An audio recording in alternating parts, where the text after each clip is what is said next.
bottom of the ground like a terrorist threat. To the top like a crown high on the apex. Old school, new school, everything on that. From the bottom of the barrel, getting part of the gravity. Or black you on a barrel, block 40, pointing at you. We storming niggas fast, my niggas storming ashes. I like it, I take it, I ain't gotta fucking ask you. Terrorist mindset, deadly reports, shoot a very good nonsense. Official reports, you niggas small like a five. They fall in line with the pop quick. You forgot in the mind, the third time we alive. Respect over everything, cash come included. My clip get everything, mash on the music. Biz, it is what it is. These are the breaks, separate the girl from the G's and the fakes. Cut the grass slow, poison all the snakes. Stash the cash flow and let it roll till it breaks. Life only determined by success. And since I'm all blessed, ain't no about me and the team next. Coming live and direct for the cash and respect. From the bottom of the barrel like a terrorist threat. To the top like a crown high on the apex. Old school, new school, every cool all that. Coming live and direct for the cash and respect. From the bottom of the barrel like a terrorist threat. To the top like a crown high on the apex. Never lose love like sleep, I be stretched out. Everybody on my line knew I stepped out. More Gatorade, see your face tripped up. Mouth slit, Tony talking tiger, get ripped up. Pound reppin', G-checking freshman. Top hat, pipped out like the West End. Musical, wise guy, knows I real much. I wore Alkali. Nigga pick a side, killers never switch a side. Money or the power, push away, I criticize. Down till the day, still celebrating. Pop another bottle for every hater hating. Both hands, middle finger in the air. Shining on folks so you see them shits clear. Playboy, ice grill, meal scared. And you can keep them up to bitches over there. Live and direct for the cash and respect. From the bottom of the barrel like a terrorist threat. To the top like a crown high on the apex. Old school, new school, every cool all that. Coming live and direct for the cash and respect. From the bottom of the barrel like a terrorist threat. To the top like a crown high on the apex. Old school, new school, every cool all that. They don't wanna see me shine. Might go blind and the blind can't leave the blind. Jumping dreams on them, they don't pay no mind. It ain't worth doing work for swine. But that fast money, wanna stick something. Get a slow million, better than a quick money. One line at a time, keeping hits coming. Uncut flow, take a whiff of it. It's a shame that they people run. Wanna be winged, shoot yourself. Like December 31st, let up from shoppers like it's January 1st. July 4th, we do fireworks. Put that mask on, October 31st. You the best, yes, we the worst. This is my world, this is universe. Live and direct for the cash and respect. From the bottom of the barrel like a terrorist threat. To the top like a crown high on the apex. Old school, new school, every cool all that. Coming live and direct for the cash and respect. From the bottom of the barrel like a terrorist threat. To the top like a crown high on the apex.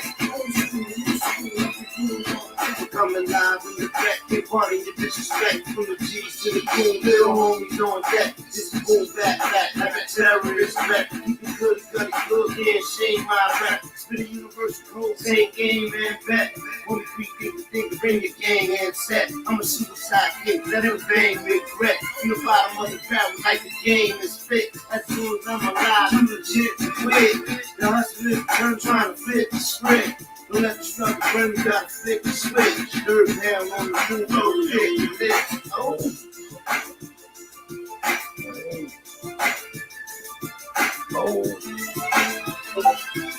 Oh. Bang!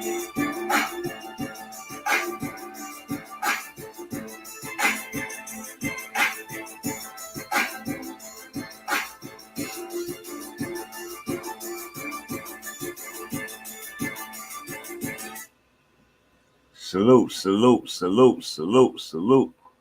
Welcome to Banging Aces, live and direct sport commentary, live with your host, Bang. And it is Saturday night. You already know, Week 8 NFL matchup preview time. Fantasy injuries, start sits, picks, sits, and giggles time. Yeah, top 5 power rankings, top 5 QB, RB, wide receiver, tight end, defense debates, and more. Welcome back, everybody. Salute to my chat. Salute to my supporters, first and foremost. Salute to everybody that's been showing support, coming in, giving my views, hitting that like button, sharing the stream. I appreciate you. Salute to Know It All Designs. Salute to BANGnACES. Salute to BANGnACES Inc. Corporation. Salute to BANGnACES Sports. Hashtag BANGnACES Sports in chat for me. We moving, y'all. We moving. Slowly but surely. But the important part is we moving.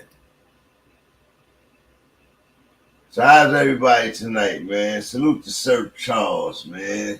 First in the chat, number one fan. Season 2.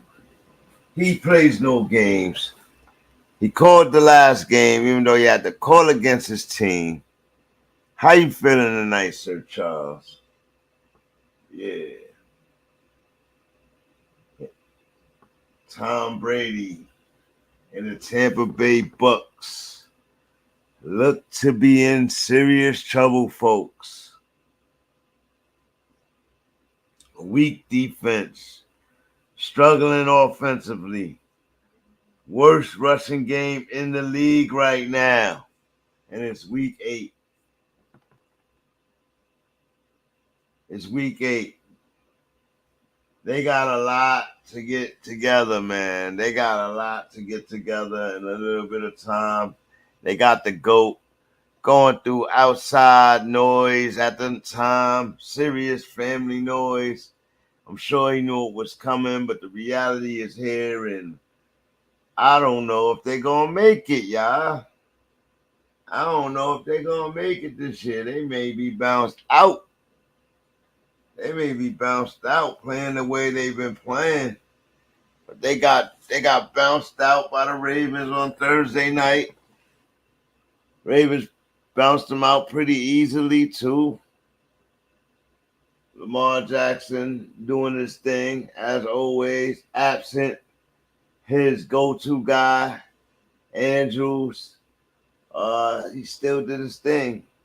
But likely, tight end likely taking the role, playing the role very well this weekend. Yeah.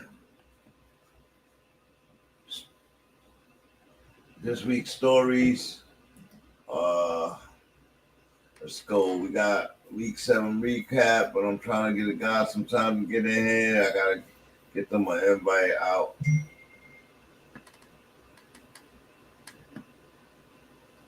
All right, here we get. I'll get y'all in here. They looking to get in here. Yeah, that's. Are the defenses better in the NFL this year, or are the QB just extremely playing under talent throughout the league? Whose career may be done based off of this season's regressions? Top 12 QB struggles in 2022.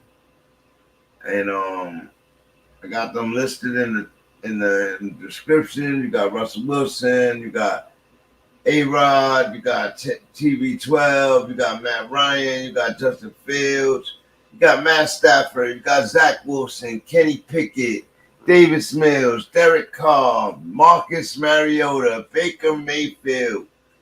Like, all these guys struggled the beginning of this season, the first 8 weeks. Who do we expect to go up? Who do we expect to keep falling down? Is Baker Mayfield's career over? We got Bills Mafia versus the Cheeseheads this week. We got Josh Allen returning from bye, take on AR12, the savvy vet. AR12 going off on his team, throwing his team under the bus this week. We got a lot of things to talk about, guys. The young legend Lamar, how he beat TB12 so easily. All eyes on Jalen Hurts out of the bye week. Let's continue their perfection on their perfection conquest. What we got? What was the game 7 of the week? What was game 7 of the week? What we got? Chiefs retooling this week for Patty Mahomes, giving him another weapon with a trade with the Giants for Kadarius Toney. What we got? Jets losing Breece Hall last week and picking up Jay Robinson in a trade. What else we got? Jimmy Garoppolo has no excuses. It's his year and team to lose. Rams Stafford trap game situation. Yeah. And all the Jets out there ceiling for the season. Are the Giants the sleeper team in the East? We got a lot and then we got the week 8 matchup preview. So let me get the fellas in here. And then we can get busy. But yeah, we got a lot this week. We got a lot. So if you hanging out back there, just hit that like button, hang out back there, chillax, hashtag your team. Today is the day you hashtag your team. Cause we do the matchup preview for your teams. So what else we got? Zach Wilson playing worse than Bailey Zappi. Playing way better than Zach Wilson right now. And the Patriots coming in with Mac Jones this week. So, yeah, we got a lot. Let me get it going. Welcome to BANGnACES LivenDirect Sport Commentary. I'm your host, Bang. I'm waiting for my co-host. Send up for my co-host now.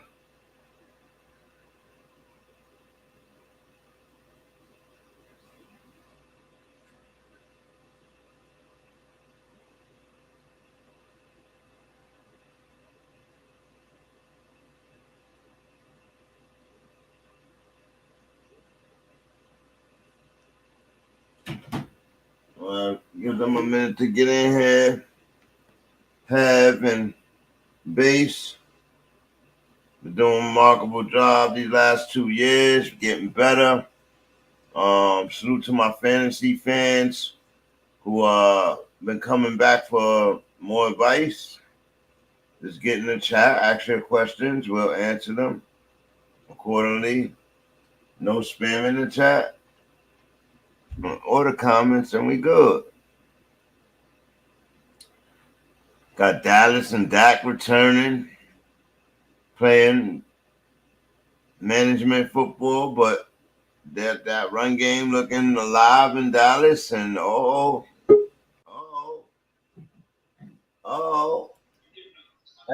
welcome to the chat. What's going on? What's up, buddy? Not much, man. How your Saturday going, man? It's a lot better now that I'm not working. Yeah, I hear that, man. Well, salute, welcome. You working now? You on the clock now? Saturday. Nah, this is too much fun to be classified as work. Yeah, right, ain't it? Yeah, man. I say the same thing, man. I was going Hold on on. a second. Yo, I'm gonna back out real quick and then come back in. There's something wrong with my volume. Okay.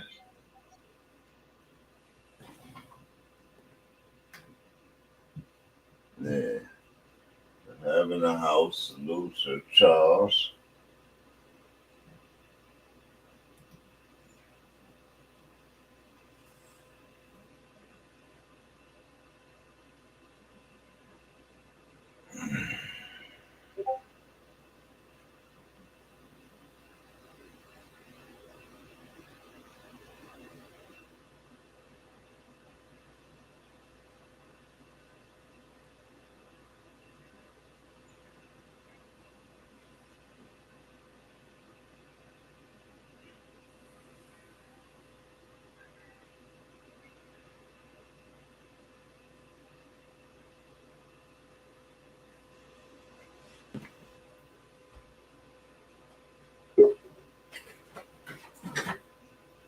Dun, dun, dun, dun, dun, dun, dun, dun. Dun, dun, dun, dun, dun, dun, dun, dun. So what's up, Have you got me? Yeah, that's a lot better. Yeah. Yeah, that's good, man. All right, man. We'll go backwards on my list. I was just running down a list of things I want to go over tonight and try to go over with both of you guys. Sometimes I get started and I go over these things and you guys are not in. But I wanted to ask you, and we'll go backwards on the list. What do you think about the trades this week? Yeah, there's been a lot of crazy stuff going on, huh? Yeah, what do you think about the retool in Kansas City? I don't know. Big deal, no big deal. Investment deal. Yeah, I think it's more of a kind of like an insurance policy for them more than anything. I can't. Playoff times and all that. Yeah, you never know. I mean, Kadarius Toney does have a dynamic skill set, and there's a huge difference between Daniel Jones and Pat Mahomes. So there could be something there, Right. but I guess we're gonna have to let it play out. You know what I'm saying? Because so far this year, we've been watching Pat not. Mahomes ain't been targeting just. Of course, Kelsey's gonna be Kelsey. Kelsey's gonna get the lion's share of the offensive passing targets, which we expect. But as far as the receivers go, it's been spread around. So, I just don't know how much you can say how much better Kadarius Toney's going to be better than he was in New York. I guess the Giants have been real successful, and we can't say Kadarius Toney is inputted in any of that success anyway. None of their receivers, to be honest. So James Gippy, salute. Thanks for coming in, man. Smash them likes. There we go.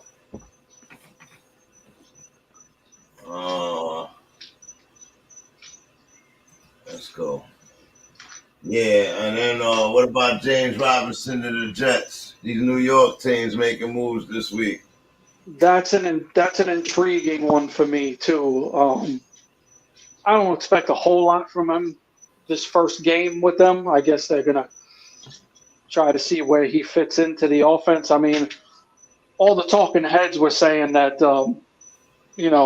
they brought in Robinson to take Hall's place and be the lead back in that backfield, but I just don't know how that's going to play out because you've got a decent running back in Michael Carter who's already been in that system for 2 years now. So I don't know just how much Robinson is going to, take away from that. So, that's another one. We're going to have to wait it out and see. Yeah, that was the most interesting to me. That's the most interesting to me. I applaud the Jets for doing it though, because they didn't waste any time. You know what I'm saying? Their main offensive weapon went down, and they immediately went and got somebody to fill that spot. Well, it is the trade deadline, so they had to make up their mind real quick. Yeah, they did. But you know what? They filled it with a pretty good option. I'll give them that. Because when James Robinson is at full health, he's a pretty good back. Let's not forget, before he got hurt, he was 1,000-yard back in Jacksonville. So there's potential there. Okay, and then do we see Matty Ice again this year? Well, according to Frank Reich, the head coach, no, we're not. Okay. Which I thought was really weird. He knew he was going to go. He was going to be sidelined for a little bit with a bum shoulder. But the fact that the head coach just came straight out and said, "We're starting Ellinger for the rest of the season," was kind of surprising to me. That tells me that he's looking at the Matt Ryan experience as a failure. Yeah. Or maybe I don't know. Maybe he's feeling pressure that he needs to try and save maybe he feels the hot seat getting hotter, and he has to try to shake something up, put this second-year guy in, and give him a shot and see if it boosts the offense. I don't know. Yeah, I don't know either, man. I don't know if that will happen, and those players will respond to that too as well. So I think they better be careful with that. You know, they got a guy like Pittman who was getting some type of chemistry with Ryan. Now you have to re-get chemistry in week 8. And they running back is not having a good year. He's in the middle of the pack. You know, it's been different in Indianapolis this year. But that'll lead me to the next story. The breaking news today. What do you think? You think Tannehill will be back? I think so. He didn't. You know, he's hurt. He's not playing because he's hurt. So you don't think Willis will be successful? He got a bum ankle. I don't know. We're gonna have to see, bro. I mean, the dude's got a ton of talent. He's a completely different type of quarterback. You know. Yeah, they're gonna have to run their offense in gear to him. Like, I don't know that he can come in and step into Tannehill's offense. You know what I mean? Well, the good thing for them is they still have King Henry. You know what I'm saying? The rookie can depend on Derrick Henry to let the rookie lean on him. He doesn't have to come in and try to be the guy because they're not a huge passing team to begin with. So I don't know. We're gonna have to see. We're gonna see. We're gonna see tomorrow, man, because he gets his first start. What's his first name? What's the Willis? Malik Willis. Yeah. Malik Willis. Out of Liberty University. Gets his first start tomorrow. That's gonna be an interesting game to watch. Watch everybody go crazy. What receivers they got over there? They got Woods. That's it, right? They got Woods. They got Westbrook Akine. Who else? The rookie Burks, Traylon Burks, but I don't know. I don't know. I think he's back this week. Oh, really? Yeah, I didn't see him on the injury list, so I think he's back this week. He didn't have a whole lot of chemistry with Tannehill. Maybe he'll have some with his fellow rookie. So it could be interesting. All right. We'll get to the preview in a second. Eagles 6-0. Look to keep up their dominance this week. What you think? Is it too easy of a matchup this week for them or what? Yeah, I don't think Pittsburgh has a snowball's chance in hell of winning this game. Okay. The Eagles right now, the Eagles are the only team in the league that is at full strength. They have nobody out in this game. They don't even have a player questionable for this game.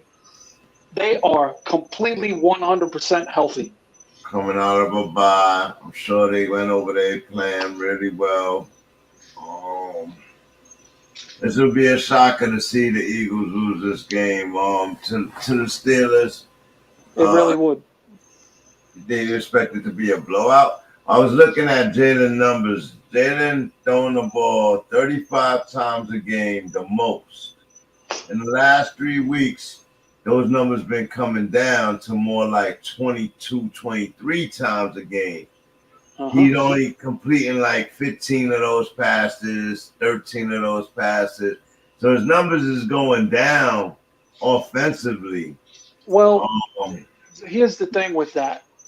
The thing with that is because they're such a complete team.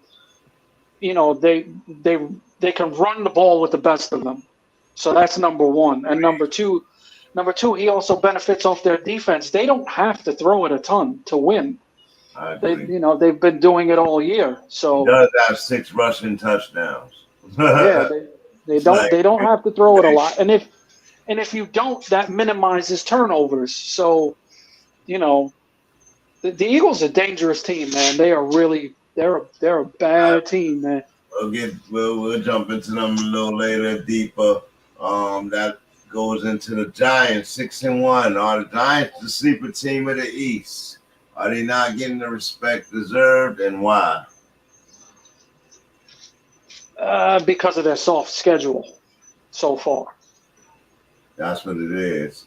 That's the one knock against them right now, is they haven't played any of the beasts yet. You know, and and right now they're one-dimensional. They have zero wide receivers. They just traded their most dynamic wide receiver, who they didn't throw it to begin with. And, you know, it's completely all on the legs of Saquon and Daniel Jones. You know, right now, Daniel Jones has more rushing yards than Najee Harris, bro, on the season. That is, it's mind-blowing.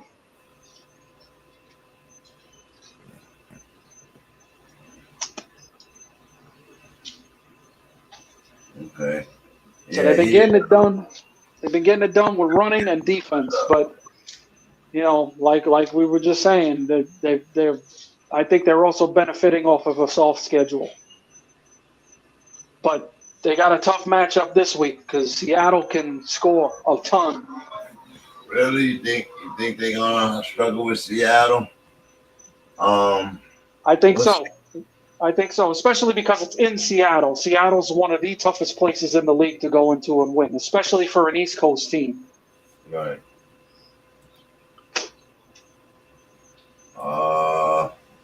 Jimmy Garoppolo. He has no excuses. It's his year and his team to lose. I think they play the Rams this week, don't they? Yes, they do. And but kind of own the Rams, though. I was looking at that. They do as of late, but they're limping into this game. We'll get into that, but San Francisco's got a lot of key pieces of their team not playing this week. Jets versus Patriots. Patriots got served last week. What you think about that? Are the Jets at their ceiling right now? Who knows? But you know what? I'd go as far to say yes, only because of their recent success is something that's come out of nowhere. Mm-hmm. So, you know, I don't think anybody can expect them their ceiling to go any higher than what it already is. You know what it already is now. Especially losing Breece Hall, that hurt them bad. What is the CMC expectation? Is Jay Wilson out, or do you think it'll be a split? Jeff Wilson is playing. He's not out. He's not even listed as questionable. So he's coming into this game. As of right now, as far as I know, he's fully healthy. I still think, you know, I think San Francisco. Carries? Who? Say what? Do you think he gets 8+ carries? Oh, McCaffrey or Wilson? Wilson. Wilson. With McCaffrey being there. You know. Depending on game flow, yeah, I could see him getting 8 touches maybe. Okay. You know, I still think McCaffrey should be still into the easing into the offense, you know, situation. You know, it's only his second game there, his first full week there. So, you know, I don't think it's a full go on CMC yet. And besides, we all know how San Francisco does it with the running backs. You know, they tend to lean on 2 or 3 of them. Facts. What do you think about Thursday night's game? The young legend Lamar and the struggles of Tom Brady. Yeah, it was. I think this game was more of an indictment on the Bucks than anything. You know, the Baltimore's MO coming into this game so far this season was blowing double-digit fourth-quarter leads, and that didn't happen this week. You know, they went up double digits and pretty much held on to it. You know, the Bucks, Bucks are a mess, man. They're a mess. They've got a lot of issues right now, a lot. And I don't want to hear about people saying, "Oh, their offensive line and yada yada yada." And everybody's dealing with injuries right now. Yeah, I agree. They look bad, man. I was saying, I was running down 12 quarterbacks this year that really struggling, and is that the indictment on the defenses being better this year, or QBs just playing under their talent scope, or you know what I mean? Our career's gonna be over soon. You know, Russell Wilson, Matty Ice, Baker Mayfield. You know what I mean? Justin Fields. Matt Stafford, Zach Wilson, Kenny Pickett leading the league in interceptions, and he just been playing for a couple of weeks. You know what I mean? It's just TB12, ARod. You know what I mean? I think it's a mixture of a bunch of different things. You know, I don't think it's more so that defenses are playing necessarily better than previous years or anything like that. There was a lot of quarterback moves this year, so you're seeing a lot of new faces and new places, and sometimes it just don't work out. Sometimes it takes a while. Yeah, It's not not every new team is an overnight success. And there's different things like the Broncos. Like I've been harping on with the Broncos. I don't think it's any of the players in specific on the team. I think their main problem is the coaching right now. Just using them as an example. I don't think it's Russell's fault that the Broncos are playing as bad as they are. Mm-hmm. I really don't. I think it's the coaching. Then Matty Ice, he spent his entire career in Atlanta, and then goes to, an Indianapolis team that looks the same with him as it did with Carson Wentz. So I don't know how much is he to blame for that. It's just weird, man. It's been a really weird season so far. It really has been, man. I'm not getting the expected, but then we get the greats playing, the new greats, Patty, you get Josh Allen, you even get Joe Burrow just not having any issues with the season. Like, you know what I mean? So it's like, what's going on in these other places that these guys figured out? And they battle week to week, but they pull out these games now, games that these other guys used to pull out, especially Matt Stafford last year. He had a lot of touchdowns. He did have some interceptions, but he had a lot of touchdowns. It's not like that this year for him. He's really struggling over there, Matt Stafford. Yes, he is. But Stafford's always, with his style of play, that gunslinger type of play. Anytime you got a gunslinger for a quarterback, he's going to turn the ball over a lot, so that's expected. But, no quarterback is going to be able to do it completely by himself. They have zero run game. Zero. Absolutely zero.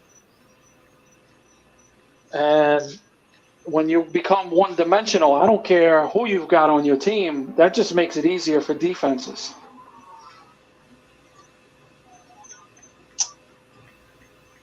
Yeah. That's the one thing that makes Cincinnati as dangerous as they are. They've got one of the most lethal passing games in football, but they also have a really good running back that they can lean on. So, you compare the two, then you see the difference.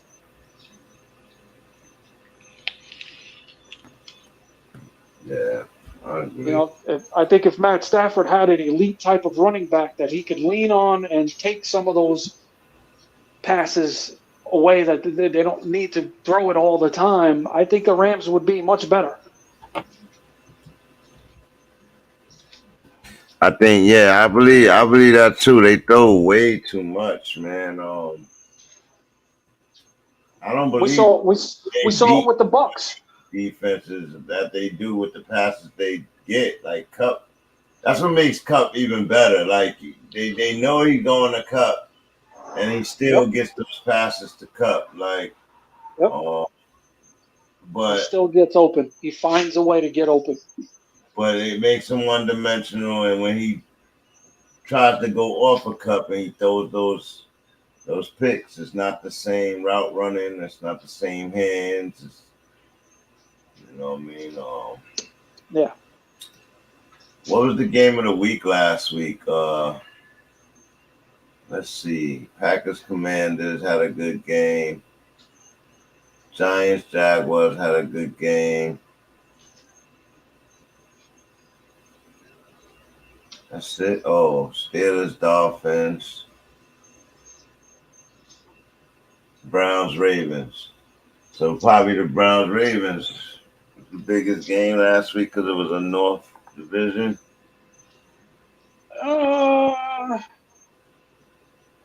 Yeah, and it was the difference. It was only a 3-point game, so I guess you could stick that one up there. Yeah, the Commanders Packers game too. You see Aaron. Oh yeah, let's talk about AR. AR going off on his team this week.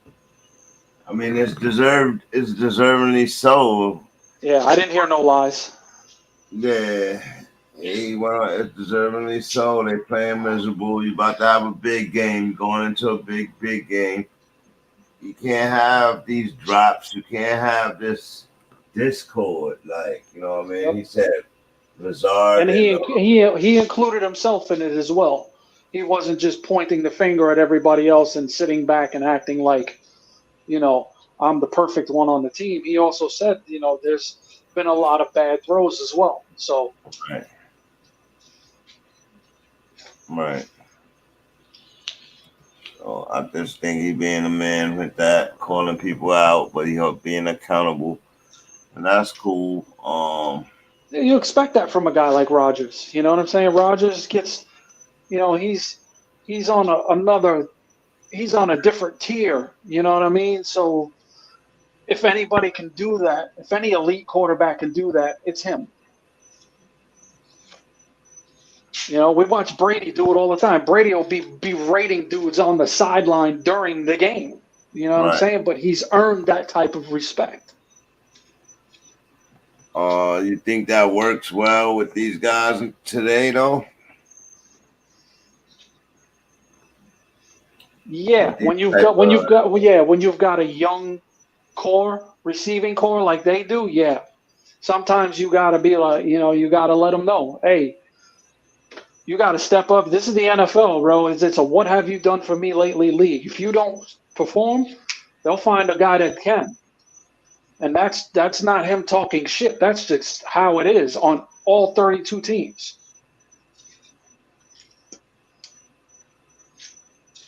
Yeah. My daughter out at this party. I might have to go get her. It'd be killing me. But yeah, man. Where's Base at, man? I don't know. Like, come on, man. Come on, Cletus. Let's go. Let's see another game from last week.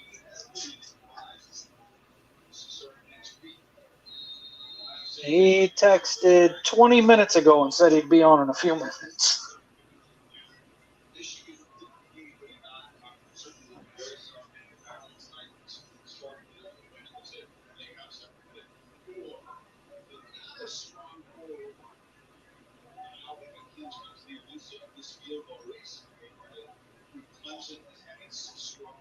Yeah, excuse me for a second, man.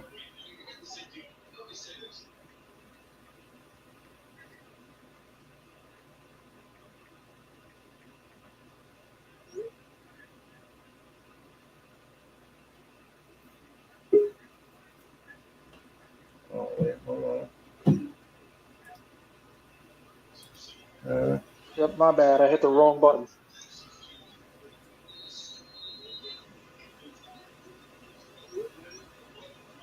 Just got to take a second to say what's up to Sir Charles. I forgot to do that. My bad. Yeah, so Charles, he going in. He be going in. So it's good, Sir Charles. Get your input in here. What you think about your boy Tom Brady, man? Is all the outside noise distraction, or is it the team, or what's going on? What you think, huh? I think it's a lot of different things all at the same Shit, time. I really do. Number one, right off the top, the whole divorce thing. That's definitely weighing a lot on him. That's a real thing, man. And I think the play calling has been absolutely atrocious. Like, how many times did we say in that game on Thursday night, why are they not using Leonard Fournette? You know what I mean? Like, that game was. They got the worst rushing in the league, man. Even when the Ravens were up by 2 scores, it still wasn't that bad at any point. It was at no point where, from what I saw, that they needed to be throwing the ball on every single down, bro. It was like they completely abandoned their run game in this game, and it made no sense to me. None. Tom Brady going into tomorrow is leading the league in yardage thrown, bro. Yeah, bro, because that's all they do. Like, what is Byron Leftwich thinking? That's crazy. You've got Leonard Fournette in his prime on your team. Run the damn ball. You're throwing it on first down, second down, third down. Like, come on, man. Like, I'm going to get it. I understand that your offensive line is hurting bad, but come on, man. Like, it's not working with the passing game right now. So let's mix it up, fellas. Let's try something different. Okay. Yeah, man. Tom Brady, 9 touchdowns, 1 interception. He's 10 touchdowns off his mark. He's not really playing bad, man. Like on that level, he's not getting the help. He's not getting that defensive help. Nope. Not getting the running help. And that makes a big difference. And in that division, like you said, a win tomorrow for the Panthers, they on top of the division. And how crazy is that, bro? How crazy is that? That's absent Baker Mayfield, absent Baker. And they got Arena. No, not Arena. Fired their head coach. XFL quarterback. Traded away their fucking beast running back. Like, and they're about to be in first place if they win. Like, what is going on? Yeah, that's bananas. That's bananas. That's bananas, man. Oh, man. Let's see. I got to get to my next gen stats on Mr. Brady over here.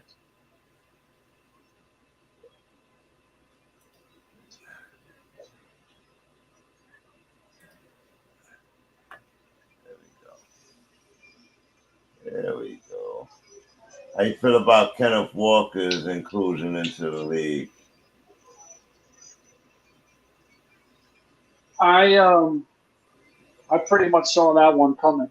I watched a lot of him last year in college, and you could see when I don't know if you watch much college, bro, but when you're watching a college game, there's certain conferences in college football where when you watch a guy play against certain teams, you see it, you know it right away. Like, that guy's got it. You know what I'm saying? He's going to be a good pro.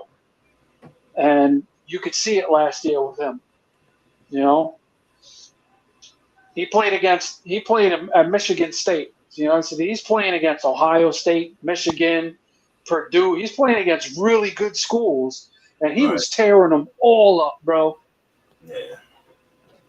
And I just think he got a good rush. He got a good system to rush, and I don't know if he's rushing behind a good line.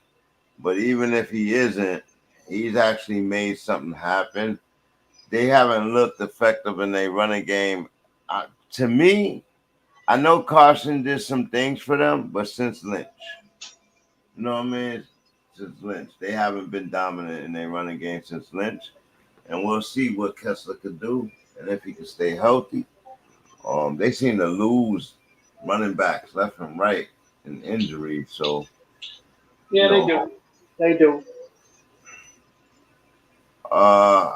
Joe Burrow, man, we don't talk about him enough. Beast. What this kid has done this season, I was looking at his numbers on a week-to-week basis, and it's been amazing, bro. He is a beast, bro. Oh, man. He is going to get paid this upcoming offseason. I agree, yeah. Paid, bro. Like, they are backing up the truck for this dude.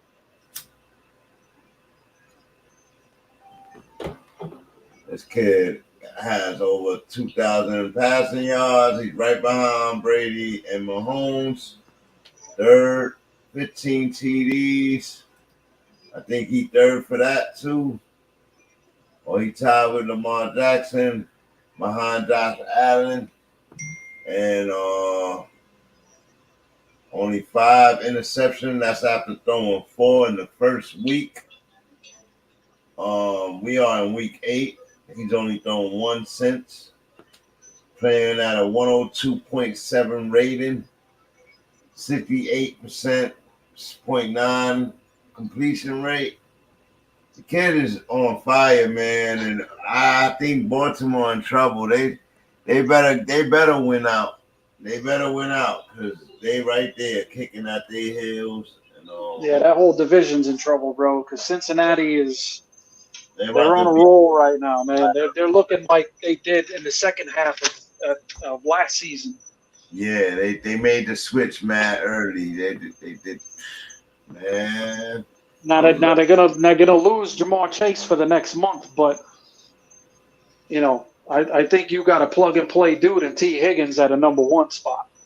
Yeah, they had three good guys. I think it just balances them out a little more. They'll hit Joe Mixon a little more, and that team is good to go, man. I heard Chase injury isn't as bad as initially reported, but he still will be out 4 weeks, the minimum. Wow, hip injury, man. That's serious. Hip fracture or something like that, right? Goodness gracious. Yeah, something. I think it was a strain, something. I don't know, a flexor or something. Right.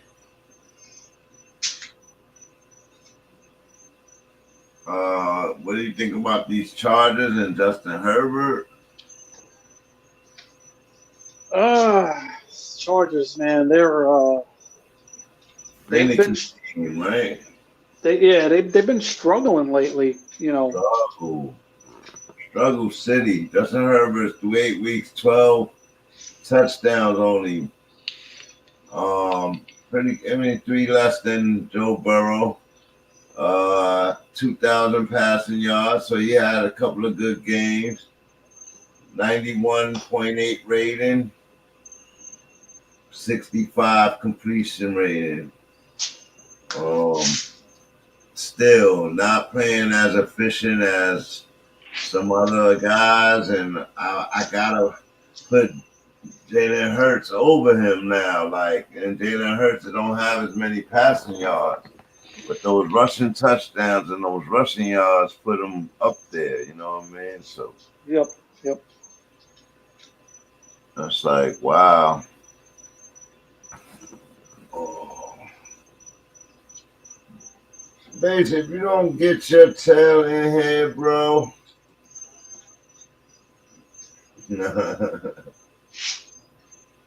Yeah, how you gonna send text messages what time and now you hour late? Who does that? Beast. It's all good, man. I guess we can start the first week though. I mean, the first couple of games. Let's see. So y'all seen there was let's talk about Kyler. Think Kyler gonna be a threat now that he got D-Hop back? Not if they don't get healthy. The Cardinals are all kinds of banged up. Yeah, man. Running game banged up, wide receiver banged up.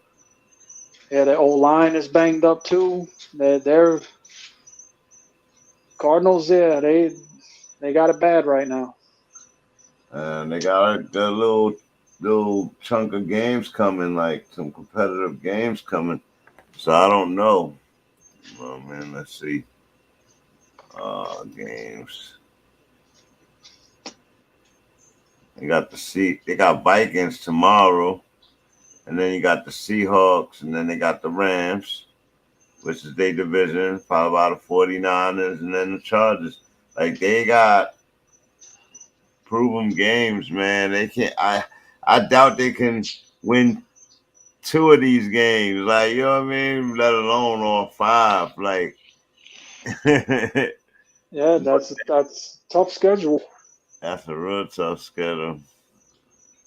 Oh man. Starting tomorrow with the Vikings, who've been top of the pack, 5-1. 6-1. They might be 6-1 now. Let's see. I think they're 5-1. I think they were on a bye last week. Yeah, they 5-1. All right, let's see who in the chat. Let's check the chat. Nobody. It's Sir Charles agreeing with the show. So pretty good right there. And let's go back to bring these stats over here. All right, so morning game. Your boys, man, good. Your boys go to take on Jacksonville. Ooh. In England, they both 2-5. What you think about this game right here, man? The Broncos versus the Jaguars.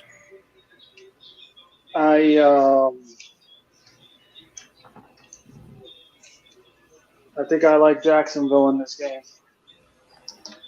As much as I hate to say it, they've been showing that their record doesn't show it, but they've been playing a lot better as a team. Broncos defense been shutting everybody down, man. Yeah, they have, but it hasn't been equating to any wins though. Think Lawrence can pull that win out of the Broncos? I think so, man. I really do. It's just the Broncos offense, man. They're bad, like really bad offensively. It's bad, man. Hold on, I have my games written down. Here we go. Well, I don't know, man. I think Russ is playing this week. I expect him to get it going at some point this season, no? You would think so, but we've been saying that for 8 weeks now, 7 weeks. And it's just not happening. It isn't, man. That's what the Broncos are missing. They're absent their whole offense. They did lose a running back this season. Javonte Williams out for the season. Bad injury, ACL, LCL, like all kind of craziness going on with him. But Sutton, quiet this year. Judy, quiet this year. I see Russ on the board of them. So why are they so quiet? Well, Judy couldn't catch a cold right now, bro. That dude drops. I seen people drop him in the league. I was like, oh no. Bro, that dude, oh my God. So disappointed in Jerry Judy, man. I am too, but I seen this last year with Bridgewater. Everybody's talking about Judy was gonna make him so much better, and I didn't see the rise. Like Bridgewater was doing it the way he do it, like, you know what I mean? And something was hurt most of the season last year, correct? Yep. So Judy had plenty of opportunity to show out last year, and he did it, man. And so this year, when they said Russ was coming, I was like, all right, you know what I mean? Let's see. They got a receiving call, and Sutton has been the better guy, like, you know what I mean? And even now. But I think Denver, do you think Denver should make a trade? Or is that over? No, they got until this week to do it. Do you think they should make a trade or anything? I don't think it's gonna help, really. I don't think a trade will help them either, man. Unless you're talking about a quarterback, and then if you're doing that, what was $245 million for? Right. And that's what leads me back to the coaching, man. They're not calling the type of plays that suit Russell Wilson's skill set. You know, Russell Wilson's skill set is get out of the pocket. Their offensive scheme doesn't fit him. It just doesn't. They don't use a zone blocking scheme where you can give your quarterback time to roll out of the pocket, create, plays and make things happen. And, part of that is Javonte Williams going down too. Melvin Gordon's just been atrocious. They play silent. League at running back. Nah, he's not leading the league in fumbles, but he's the running back with the highest fumbles. The quarterback in the league in fumbles. Yeah. You can't count on the dude most of the time. Man, and I kind of seen that in one of the previous games. He got benched. He was perfectly healthy. So, what, Boone and these guys are not suitable? You don't think Latavius Murray changes anything? Well, the interesting part about that is that Boone is out for the season. He got hurt. No way, bro. Yeah, Mike Boone's gone for the season. So who did they sign to replace him? They did pick up somebody. I forgot who it was, man. Yeah, I've seen it too, bro. They picked somebody up. I can't remember who it was. But I don't think it's going to have any impact. Marlon Mack. Right? Huh? Did they pick up Marlon Mack? Yes, that's who it was. Yep. Marlon Mack. Do you think he'll have any burn this week? I doubt it. Okay. Yeah. I think it's going to be. I think they're going to run a split of Gordon and Murray and ride with whoever's hot. Yeah, that sounds about right. But that's all these points that everything that we're talking about. That's what leads me to pick Jacksonville in this game. Well, let's talk a little bit about Jacksonville. They got a secondary that's top of the league in interceptions. They're not really they middle of the pack in sacks. They're really good against the run. Trevor Lawrence. They got Trevor Lawrence and what's this kid's name? They got Zach Jones healthy, and then they got who's their number one receiver over there? I don't think you could really put a finger on just one dude. Lawrence does a good job of spreading it around. He does. He's got Zay Jones. And they got ATN who's been picking up some speed. Yep. Still got Marvin Jones Jr. Okay. I expect Wilson to make it competitive, man. He been tore up this year, man. I 5 think touchdowns, 1,400 yards, 3 interceptions. He's not even throwing a lot of interceptions. It's just playing miserable football. And so the game looked miserable, like, but it's been all low scoring games, and that's what make it funny with me with Jacksonville, because if Denver keep them to a low score, that make it anybody's game, and they've been boring to watch, though. I don't even want to wake up to watch this game. I just want to wake up and see the result. I ain't mad at you, bro. I might do the same thing. Right. And that's saying a lot because I'm a Broncos fan. Yeah, man. Y'all got a good defense, man. Your defense, he not even getting credit for the defense looking so good. Hackett did, like, because of how bad the offense looked. You know what I mean? But he should be getting credit for that defense. At least, like Rex did. You know what I mean? He got credited for his defense, but though but it's different. Yeah, but Rex Ryan is an offensive mind. Before he became a head coach with the Jets, he spent his entire career as a defensive coordinator, a Super Bowl winning defensive coordinator. Right. So and he comes from, that's his family's lineage. And Buddy Ryan, his father, Buddy Ryan, was a defensive mastermind.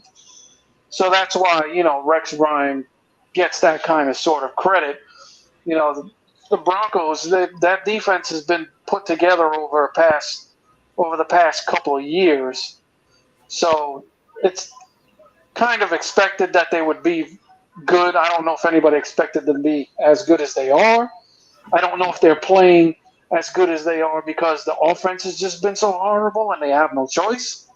I don't know. But their morale has been up. To be playing so bad offensively, they've been on the field a lot, and they've been playing up to par, getting turnovers, getting scores. Yeah. They've been playing, man, and I just want to give them a little credit because I do see them. All they need is Russel to break out of his funk, and they would look crazy. You know what I mean? Yeah. And I just don't see it happening, bro. He has no connection with any of his weapons. None. Who do you play in this game? Oh.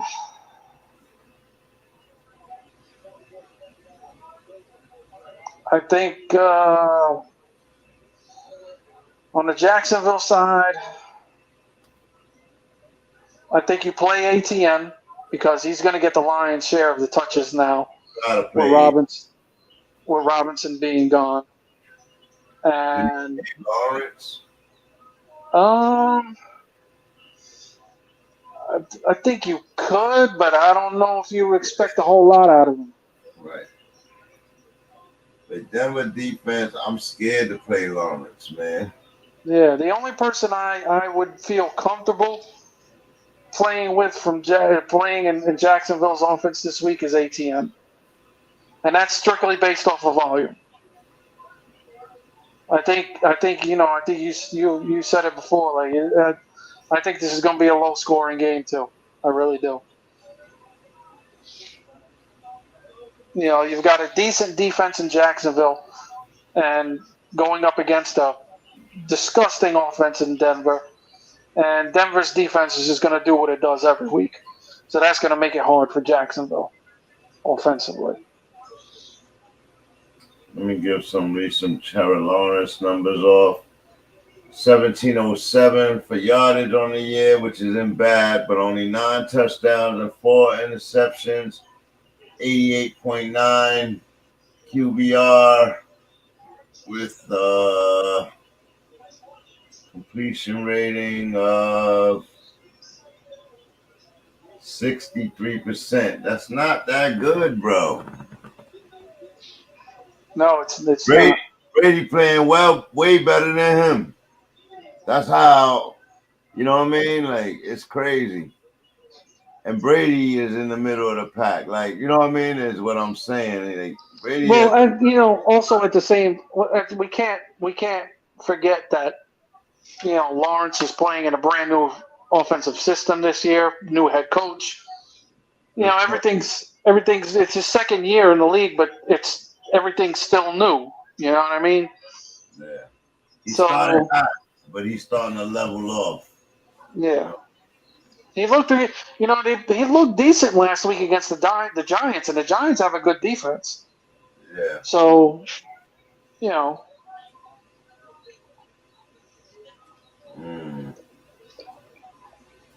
Okay, and then ETN. Let's look at ETN numbers.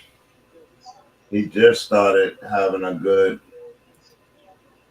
season. He was quiet for most of the season.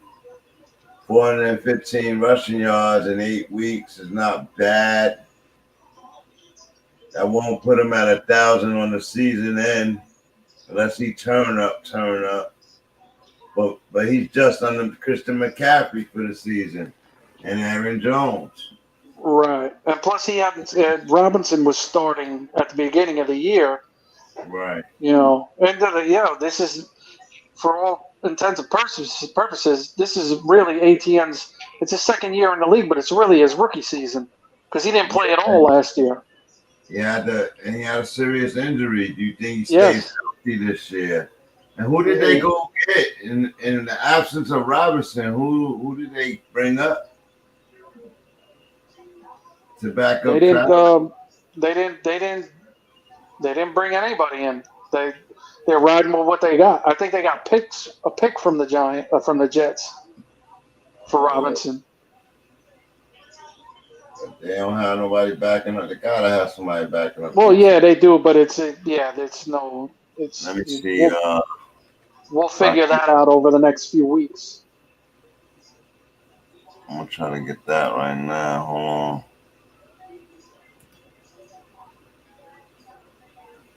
Rosters. Snoop Connor, Mekhi Sargent. These are running backs that I'm on their roster. Travis Etienne. Oh, Mikal Hasty. Oh, Michael Hasty, yeah. I mean, he's a veteran. He's been around on a bunch of teams. Yeah, I remember him. Yeah, like I said, ATN's going to get the lion's share of the touches out of that backfield. The rest of them dudes, we're just going to have to see how it plays out because it's an entirely different look now with Robinson gone. What do you think about Christian Kirk? A legitimate wide receiver, or he still struggles to get the room? Is he better than Pittman? No. No, Pittman is better than. I think Michael Pittman is a true number one wide receiver. I think Christian Kirk he's got to work at it. Yeah. And plus there's a huge size difference there too. So, Christian Kirk's a smaller dude. Yeah. Most other teams, he'd be a number 2 or a slot dude, which is what he was in Arizona.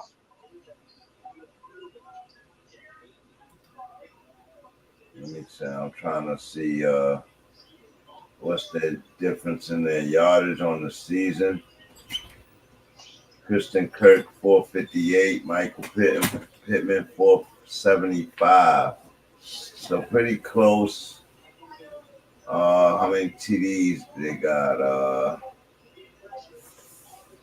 Christian Kirk 4 TDs, Pittman 1, and he having a struggle season with Ryan. I think Pittman went out a couple of games. Yep. So he missed 2 games right now, man. But that was a good matchup, and I just ended up asking that because I was thinking about it earlier when I was looking at these stats. Because CeeDee Lamb is only 4 yards better than Michael Pittman. So, if you would have said Christian Kirk was better than Pittman, then it puts a lot of other people in question. You know what I mean? Like, so. Yeah, I think if you take Trevor Lawrence and put him on the Colts, Pittman's numbers would be better.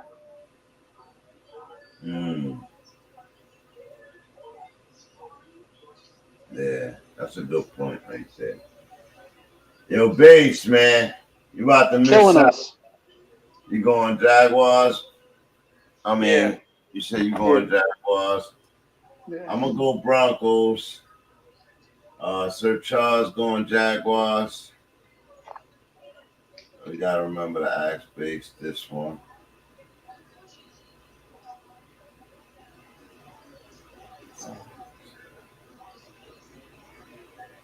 Yeah, I'm gonna still go Broncos, man.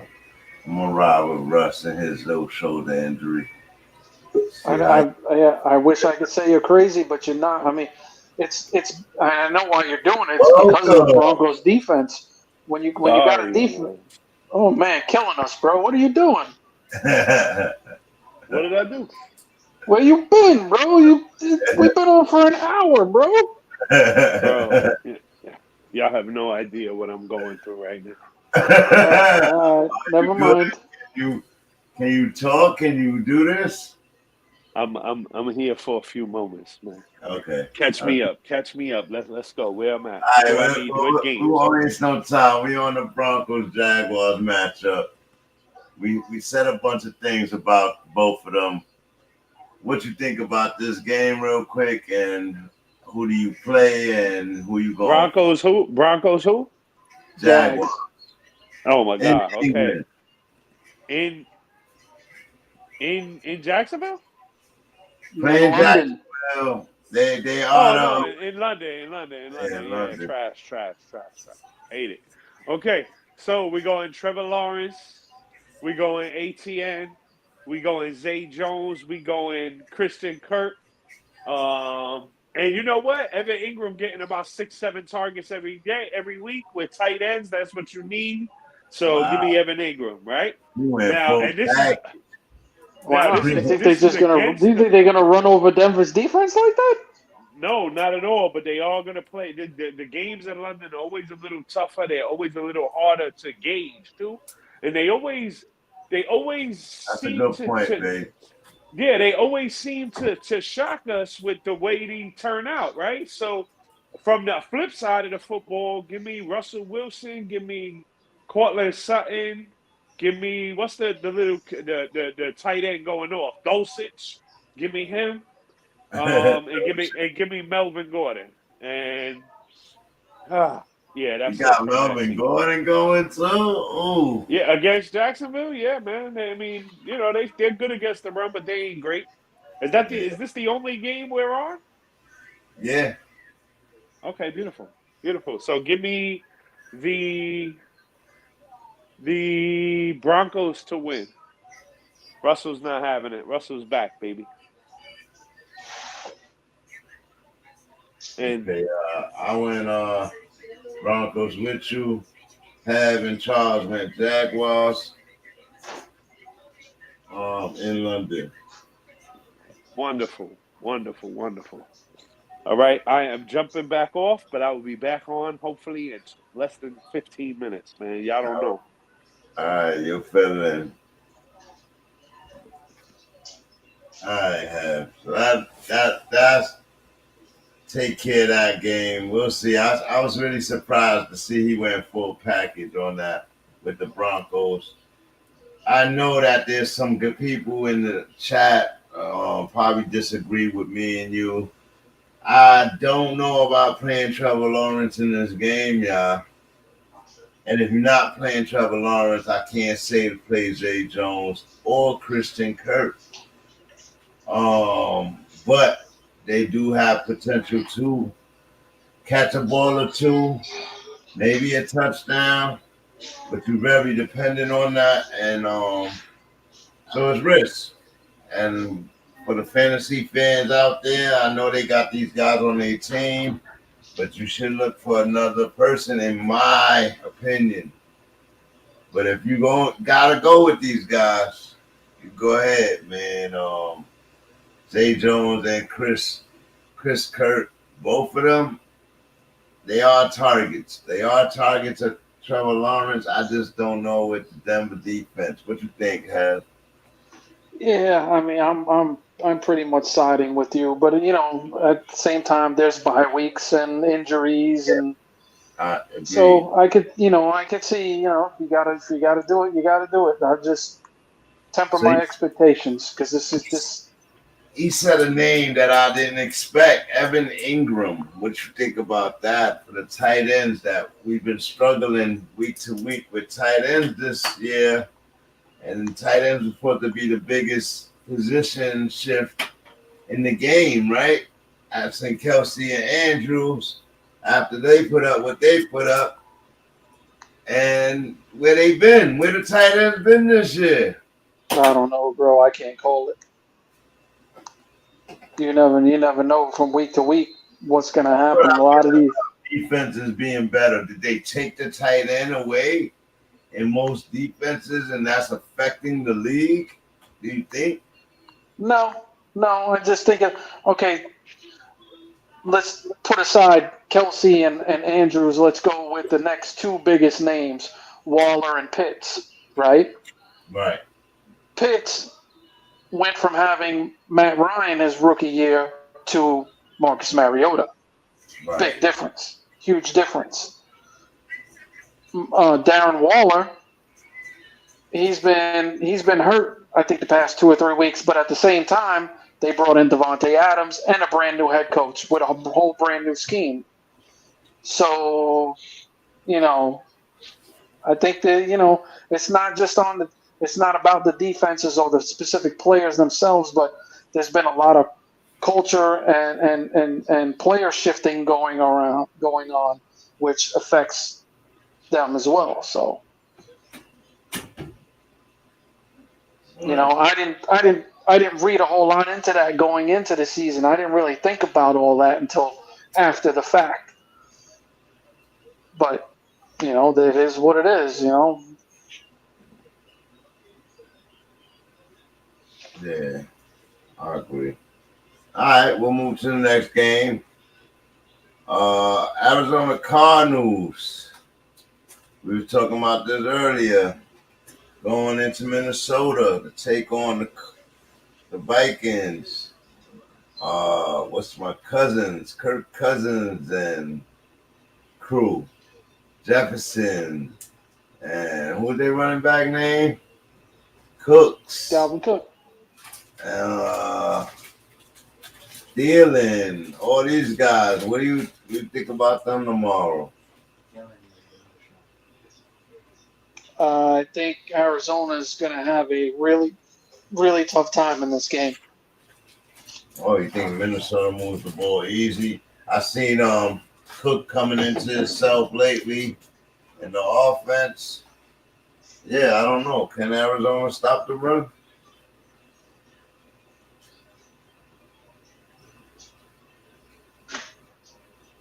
Have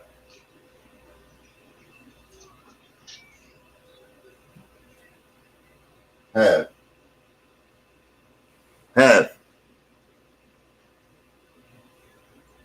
right. I have mine stuck away. Sir Charles, you going Vikings? Sir Charles, did he say Vikings? Let me put him down real quick. He been surprising me lately, man. He been surprising me lately.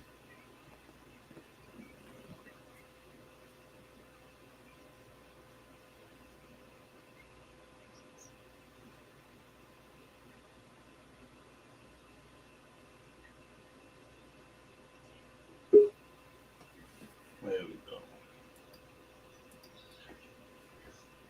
Welcome back, man. Sorry, bro. I lost connection. What was I saying? Can the Cardinals stop the run? I don't know, man. They're gonna. That's a long pause. I guess. That's how much confidence we got in that, folks. Now, for me, you know what? Dalvin Cook is a tough matchup for any defense. Let's be Yeah, honest. You know what I mean? But I'm more confident in Arizona's defense than I am of their offense right now. Let's just put it that way. And then they're Arizona's coming into this game really banged up. No James Conner, he's out. They got two of their offensive linemen are out, which hurts any team bad. Byron Murphy, their cornerback, is questionable. They got another cornerback that's out. So I think Arizona's limping into this game, and Minnesota, for the most part, is at full strength, and they're on a roll, and they're at home too. So, and I just Minnesota's hard, man, because when you think that they got it down pat, they seem to go the other way and don't play as dominant as they're supposed to. And yeah, in previous years, yeah, but so far this year that hasn't happened.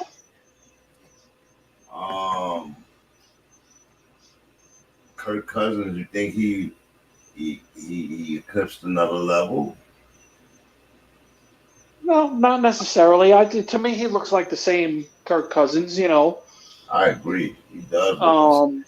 Which is not, it's not. I'm not saying it. It's not. He's not bad. He's not playing bad by any means. So far, when I've watched Minnesota this year, he's playing some pretty decent ball. They had one game, the game that they lost. I forget who they were playing, but Justin Jefferson got locked down in that game, and they were able to get a little bit of pressure on Cousins in that game. But for the most part, man, Minnesota's been playing some solid ball. And Arizona's got a whole bunch of question marks. Yeah, they do got some question marks. Let's see what Minister Kirk Cousins has got to get up his numbers and shit. While I do that, look for Kirk Cousins' numbers. Who are you playing out of these games? Oh, let's see. Well, you definitely. I would play Cousins. I have no problems playing Cousins in this game. I think he's been putting up some decent numbers. Jefferson and Cook goes without saying.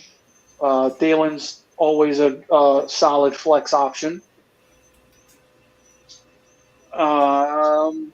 Arizona's side, I think the way running backs are going this year, I think Benjamin's a real low-end RB2 solid flex play. All right, stop. Right at Benjamin. Okay. Okay, folks. He did end up with a decent week last week. But let's remember the garbage time big run play at the end of the game. For the most part, he's been struggling behind that line.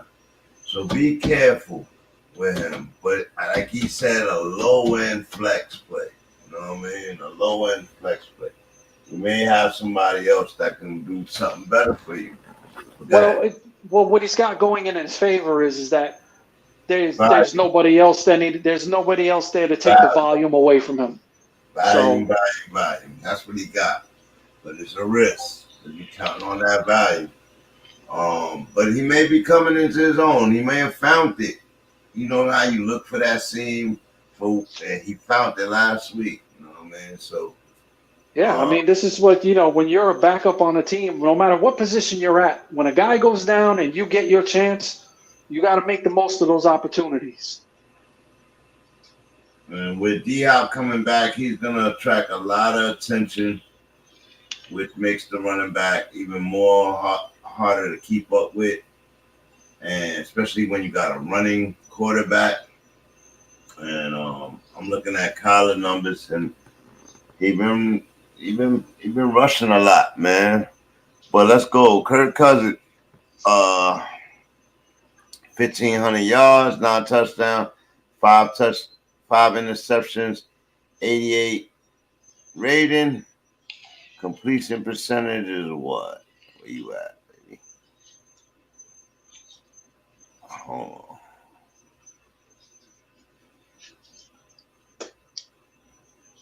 I'll pass them again. Right here. 88.7 rating, 66 completion. So he right there with the rest of them that I was calling out. Trevor Lawrence, all of those guys. Kirk Cousins. He right in the group with those guys. Kyler Murray is up here. 1,600 yards, 7 touchdowns, 4 interceptions, 83 rating, 65 completion rate. But he got those rushing yards to add to that. So, but he only got 1 rushing TD all season. Is that a disappointment for Kyler Murray, or is that based on coaching and offense calls? Nah, I don't think you really. Kyler needs to study more, like they said at the beginning of the season. It's possible, bro. It's possible. Kyler comes off to me as a guy that has a chip on his shoulder, an unnecessary chip on his shoulder. Like he's trying to. It seems like he goes out of his way to try to prove that he belongs in the elite conversation. You know what I'm saying? Like last week when he,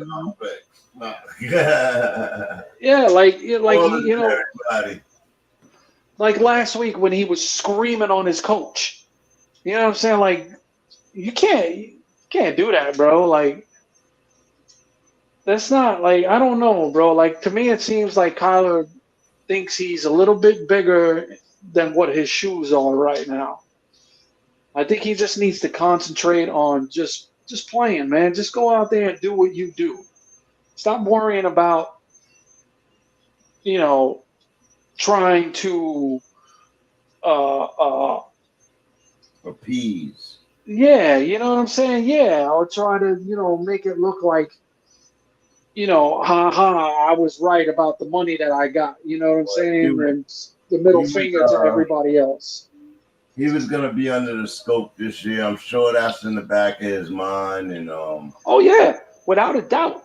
When you held out, you literally you forced your team to give you money that they were second guessing. Yeah, you're gonna be under a microscope. All right, Sir Charles says they should have kept the stuff in his contract about the studying. I disagree, Sir Charles, but what do you feel?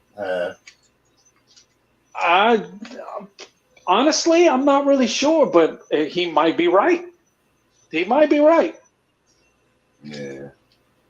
I think that added to the chip that he's playing with. And that didn't just come out of the clear blue sky. There had to be a reason for that. You know what I'm saying? And we might be seeing why. To be fair, Jalen Hurts only has 1,500 yards and 6 touchdowns, but he only thrown 2 interceptions. So he's in that group, leading that group too. But his rushing yards catapults him way up the list. You know what I mean? So he definitely got the eyes on him. But Kyler Murray, man, I'm riding with Kyler and D-Hop this week. I'm gonna go Cardinals. I will play Eno too in a flex. I will play D-Hop. Who's on the other side of D-Hop? Is that Rondale Moore? Rondale Moore. Yep, I think he's a solid flex play this week too. Yeah, because D-Hop's gonna have Patrick Peterson on him most of this game, so that's gonna free up Moore a little bit. Yeah, he'll have his challenges this week. Kyler's gonna force it though this week, and I just see him throwing 2 interceptions in this game at least, and I just hope it doesn't be detrimental to them. He might. He might. I'm looking for Rondale Moore and Zach Ertz to have a big game this week. I think Arizona's going to need those two dudes to really show out to if they're going to pull this game out and win. I think this is a high scoring game. Yeah, me too. I think they put up some points tomorrow.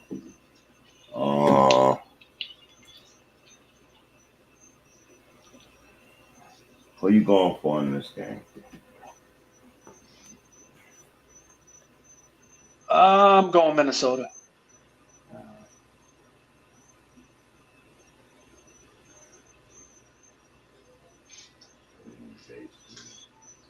I think Minnesota's pretty tough at home, and like I said, Arizona's they're coming in banged up. What do you think about Ertz? You running Ertz? Yes, hell yeah. He's one of the best tight ends so far this year. What about the Vikings tight end? What is his name? Smith? Eno Smith.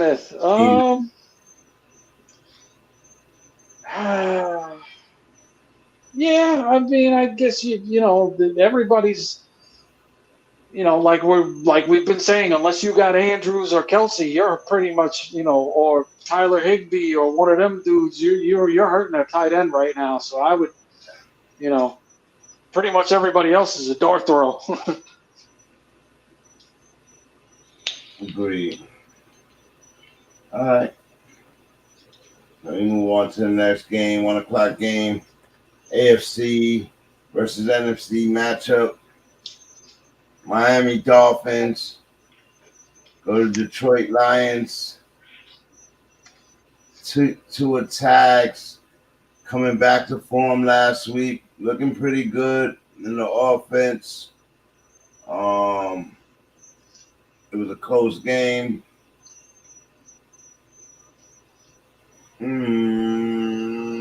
Lions, not so much. Don't know so much about them. Is Swift back? DeAndre Swift back? Right now, I think he should be back this week. I think he's questionable. Amon St. Brown is questionable. He's coming off a concussion. I think he's might be a bigger question mark than Swift right now. Okay. Amon St. Brown, big question mark. Jamal Williams with a goal line fumble last week. What do you think about him?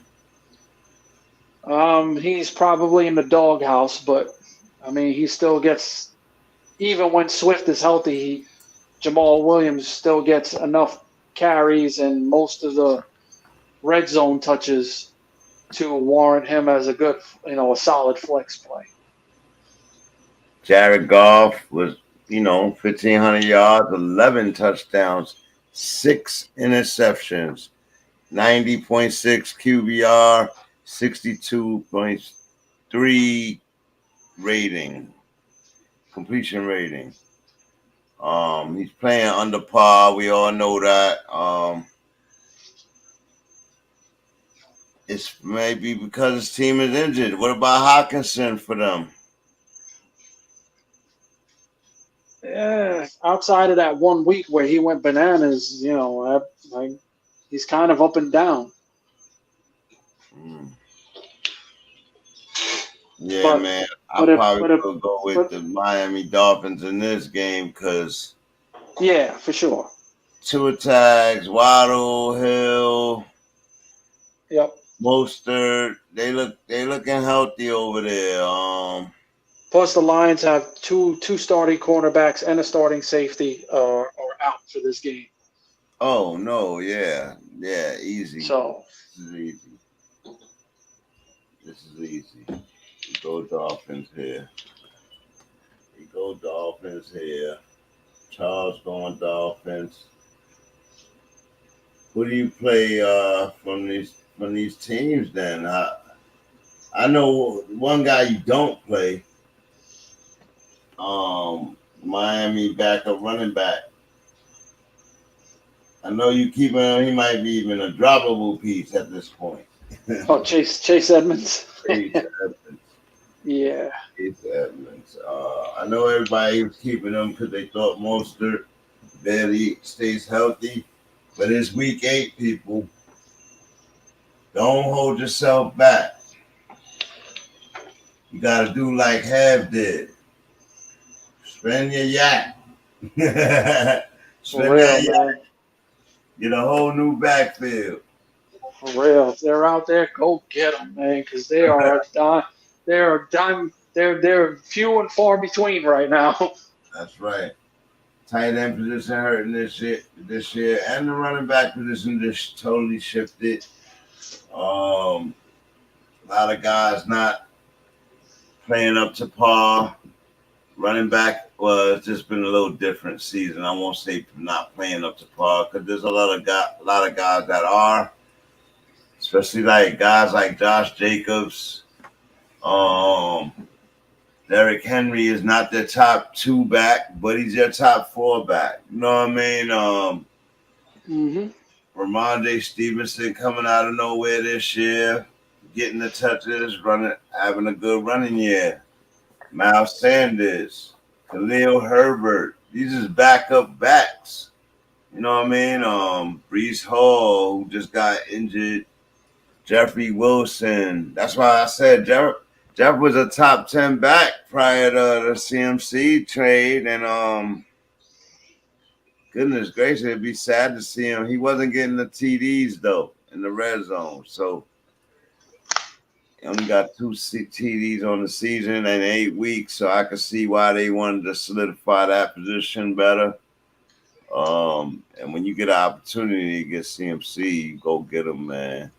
Yeah. I don't know. That's like another question I need to ask. But we'll ask that. We'll answer that later. But is CMC worth the trade pieces they gave up? The future. Only time will tell. Only time will tell. Who are you going for this game? Dolphins, Lions. Dolphins for sure. The Lions give up way too many points with their defense, and the Dolphins can score a ton of them with the weapons they have. How you feel about Tua Tags, man? Let's talk about Tua Tags. He looked okay last week. Not great, but it wasn't bad either. I mean, coming off the concussion. Yeah, coming off the concussion thing. I think, they're definitely going to be careful with him.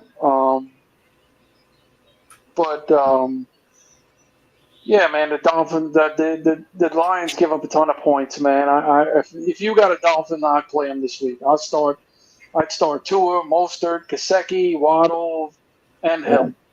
Gesicki too. I'd start them all, bro, because if, the Lions are the team to do it against. They give up a ton of points. Yeah. Tua Tags all day. Would you play? You say you would play Tua? Yeah, I play. He's a safe play this week for sure against that defense. Jared Goff, is he a safe play this week? Yeah, I think. I think. Yardage, yeah, I think so. The amount of touchdowns that he's thrown. Week, right? And this year, 3 points. Yeah, against New England. Yeah. They got shut down that week. Boy. I think the most important thing for the Lions right now is whether DeAndre Swift plays in this game or not, whether he's back healthy or not, because they're much better offensively when he's on the field. Tua Tags pushing 1,300 yards, 9 TDs, 3 interceptions. This is with 3 weeks out of the game, playing with a 105.9 rating, 67.3 completion rating. He's playing basically on par with his expected play, but wow. 3 weeks out of the game to still be in it a little bit. He ain't got 1,500 yards, but he's managing pretty well over there. He didn't look great last week, but what I mean by the offense, he was delivering the ball on time. even reading defenses. I seen him doing a little of everything. Like the thing that I seen him doing that's dangerous, that makes two attacks a question mark, is when he runs the ball, he's putting his shoulder down and his head down and taking hits instead of sliding. And that will put him out quicker than anything. Another concussion could put him out for the rest of the season and will question his career. So I think he needs to take it easy with that. That's all I got to say about two attacks, but I'm really curious to see where he could take his career right now. Yeah, we said it last week in that game against Pittsburgh. It was Pittsburgh last week, right? Yeah. Yeah, that the exact play you're talking about, bro. That was so reckless when he did that. I seen him do it twice in the game. Like, you know what I mean? It's like, yo, dude, if you're going to run out or slide. Like, do not put your head down and be trying to, especially coming off concussions, bro. If your head gets trapped down there, you're going to get knocked out. Like, don't do that. Like, you know what I mean? But that's just me. When I watch these games, I'm like, what is he thinking? But like he said, before the game, he got that superhero complex. When he played a game, he played to win, and he ain't thinking about getting hurt and stuff like that. You know what I mean? So yeah, you can't teach that. It's all instinctive, and he just better be more aware. Because I watched RG3 throw his career away doing the same type of stuff. So, you know what I mean? So they better keep that in mind. Moving on to the next game. Oh, Chicago Bears going to take on probably the best defense in the league, Dallas Cowboys, in Dallas Arena with Dak back, with that running game looking strong. Dallas woke up last week. It looked like, 2 weeks ago, really. Zeke just been running better. Pollard been running good. Dak don't have to do that much. He don't have to do that much. And Jay Fields, played a good game last week. But this defense right here could potentially hurt Jay Fields. So he better come ready to play, man. What you think about this game right here? Yeah, this one's a weird one. At the end of the day, I think Dallas wins this game pretty easily because of the strength of their defense. But it's worth noting that Dallas is coming into this game a little bit banged up. Zeke's probably not going to play. He's doubtful. Dalton Schultz is questionable. He's still laboring with the knee. Noah Brown is questionable. Michael Parsons is questionable. Hooker, their safety, is questionable. So Dallas is coming in a little bit banged up, but at the end of the day, it's the Chicago Bears. And I don't, Bears defense is, let's not look down on them. Defense has been playing pretty good and keeping them in games, and they played big last week, helping Jay Fields secure his dub, and they still got a relevant record right now, a chance to do something big, especially with Cowboys coming in banged up. Just I don't have no faith in Jay Fields, who has a lot of rushing yards, mind you, over 400 and something rushing yards. Not a lot of touchdowns. It make it questionable. Do you play Mooney? Do you play Cole Kmet? Do you play these guys? Herbert.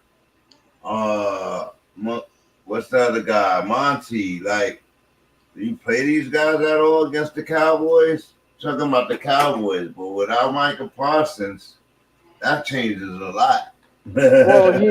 He's just got a questionable tag. He's more likely to play than not, but it's possible that he might not. So it's just something to keep an eye on.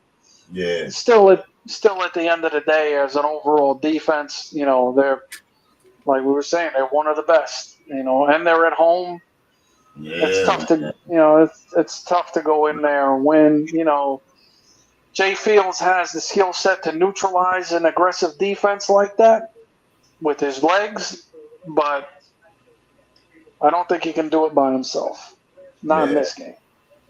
You're gonna have to throw the ball eventually, and you gotta. And the thing about Jay Fields, this is what makes a big question mark about him, and it reminds me of Hurts last year. His instinct is to run, but he can throw the ball, bro. He can throw the ball. I think he doesn't have the confidence in his accuracy, and that makes him just take off every time. He throws well on the run. It's just not enough. It's too far and too in between. You know what I mean? Like, Yeah, to me, it just seems like his decision making is not quick enough. right. He's not seeing. No. Yeah, he's not seeing the routes, quick enough. That's his only problem.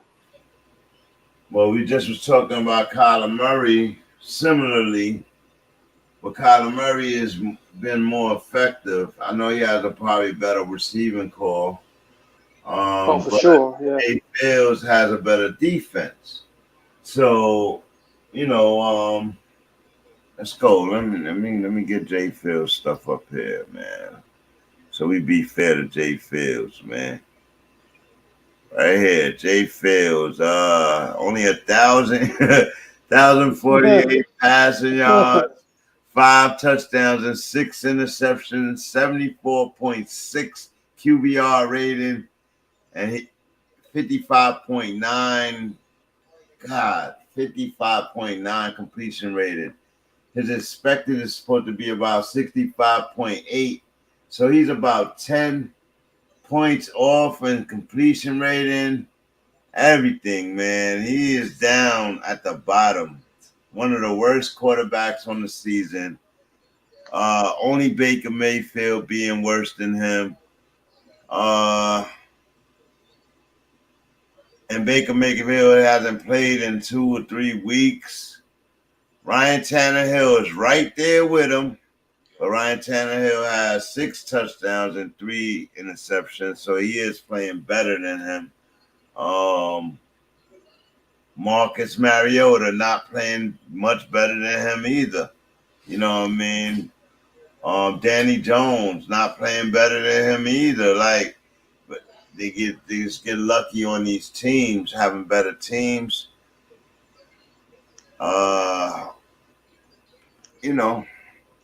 Kenny Pickett, 700 yards, 2 touchdowns, and 7 interceptions. This is a guy we was raving about when he first came in there. But he's not, playing that well if he can't be better than Jay Fields right now. You know what I mean? So. Well, he's also only started 2 games. Oh yeah, that's right. He did get hurt a game, right? Concussion. Yeah, he's only really played 2 full games so far. 7 interceptions in 2 games, bro. Well, I think 3 of those were in his first game that he came in. So, his first game ever. I mean, he's a rookie, bro, and he's on a so-so offense. Still, there's another team struggling this year, but defense trying to keep them in games. You know what I mean? They have a chance to win games, and they just can't do it. So that offense is just looking just as bad as those Bucks looked on Thursday. The damning thing with Fields is, number one, he's got more picks than he does touchdowns.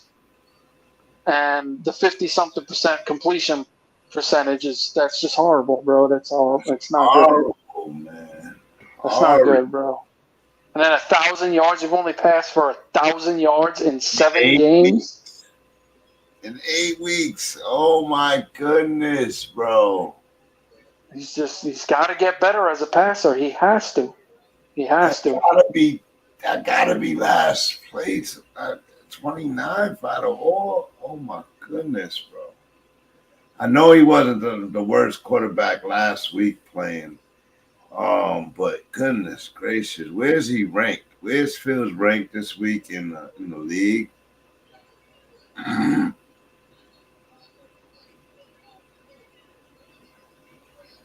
me get it up.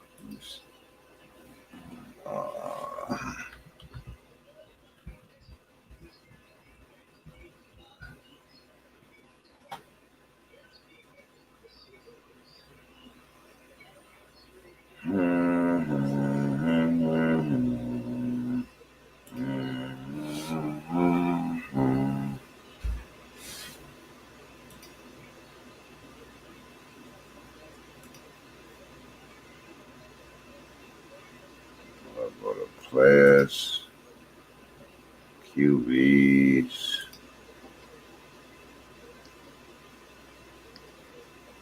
Where are they ranking at?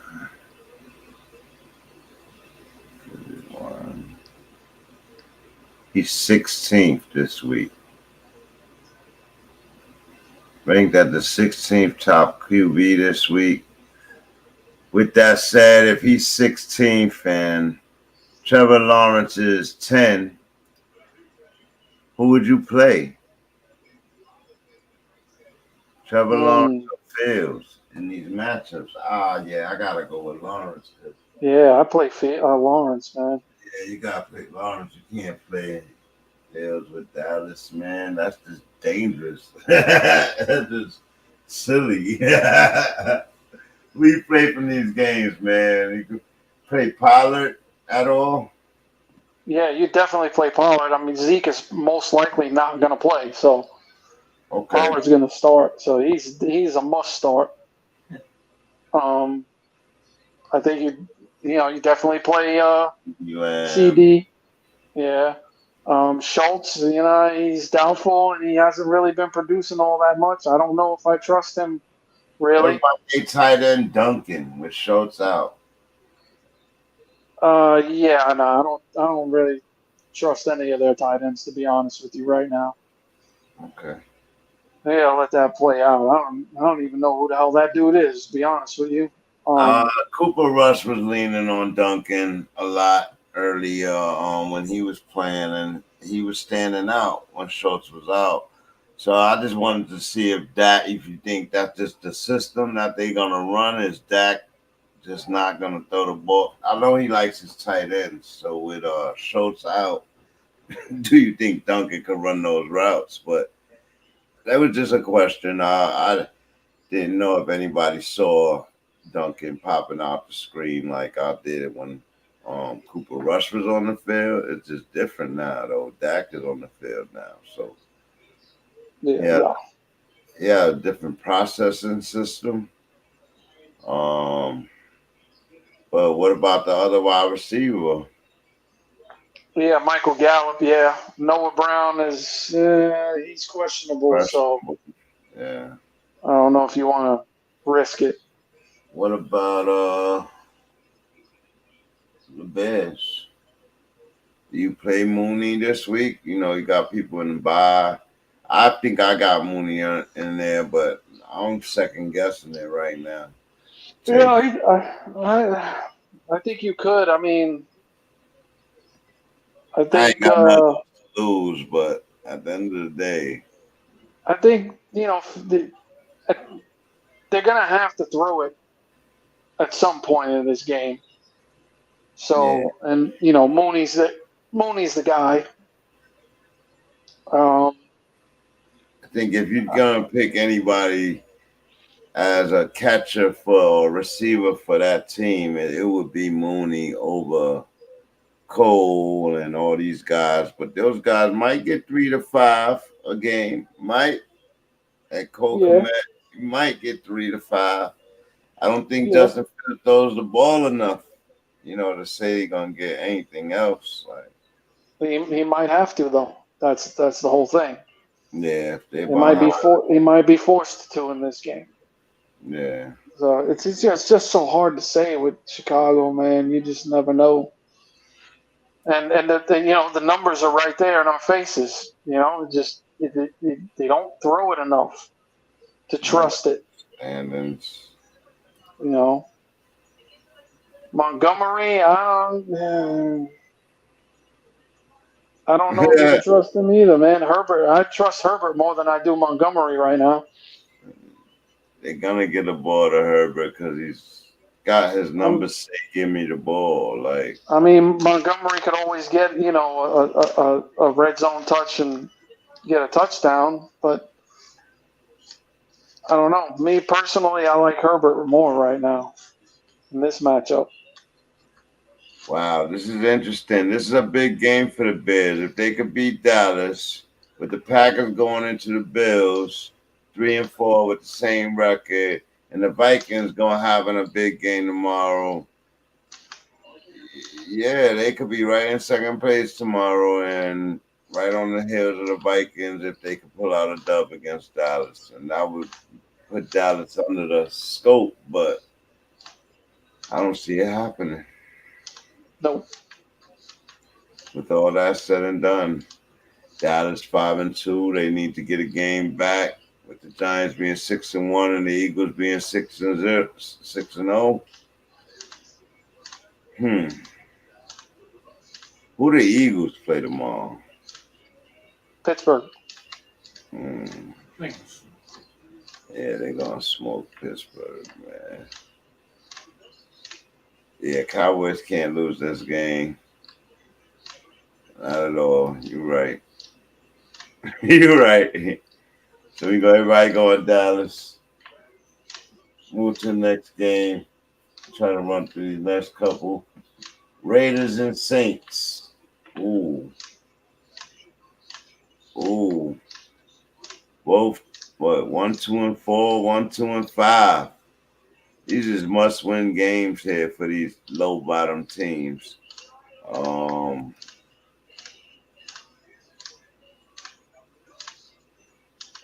Raiders 2-4, third in their division. Broncos got an early game. Broncos could get a dub. They jump up the list. Raiders.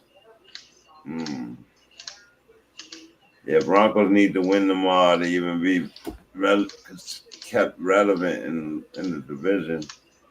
Don't mean they will at this stage. Yeah, they won't. The Raiders need to win too to be kept relevant in the division. They will. I think the Raiders win this game. New Orleans is coming in seriously banged up into this game. No Michael Thomas, no Jarvis Landry, no Marshawn Lattimore. They're hurting bad. They still got Olave and Kamara and Traquan Smith and I think the player to watch in this game for New Orleans is Rashid Shaheed. Yeah, the rookie. I think he's gonna. I think we're gonna start seeing him get a lot more touches and opportunities. Yeah, he's been doing something every week, something positive every week. He deserves some touch, some more opportunities, and so they would be smart to do so.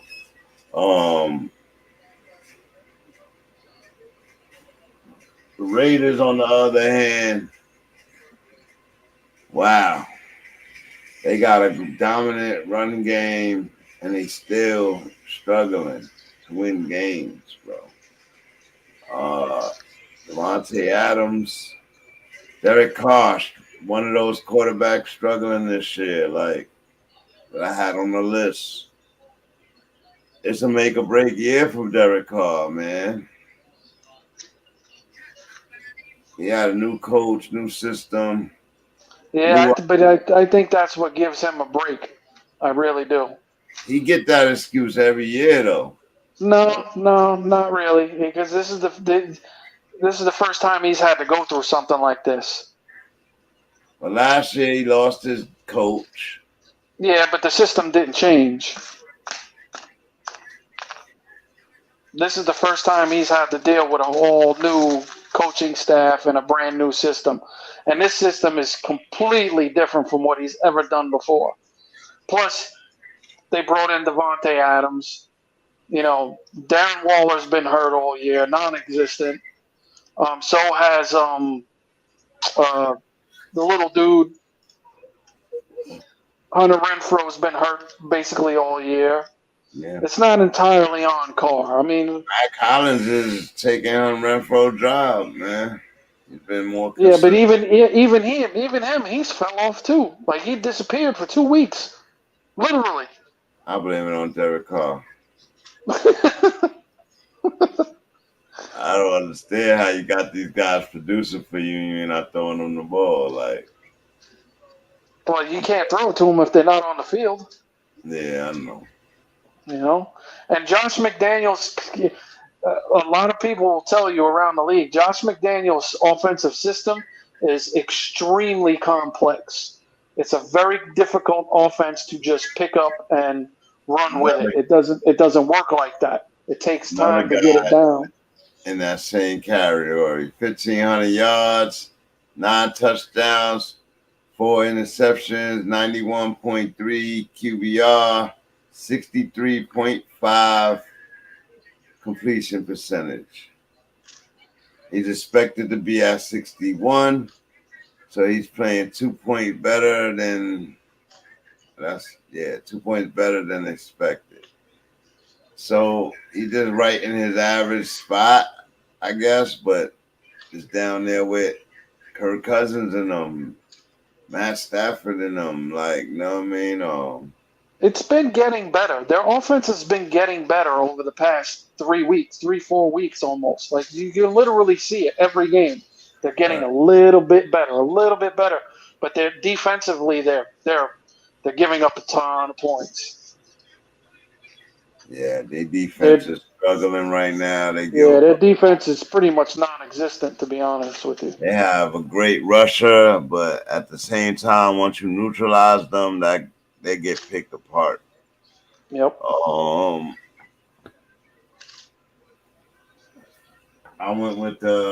think I went with the Raiders in this game. Yeah, me too. Okay, Legacy, welcome to Banging Aces Live and Direct Sport Commentary. Yeah, hopefully you're still back there. Okay, start 3. Olave, Mixon, or Kamara, and Walker. Or ATN. Walker and ATN. Start 3. No, Mixon, Walker, and ATN.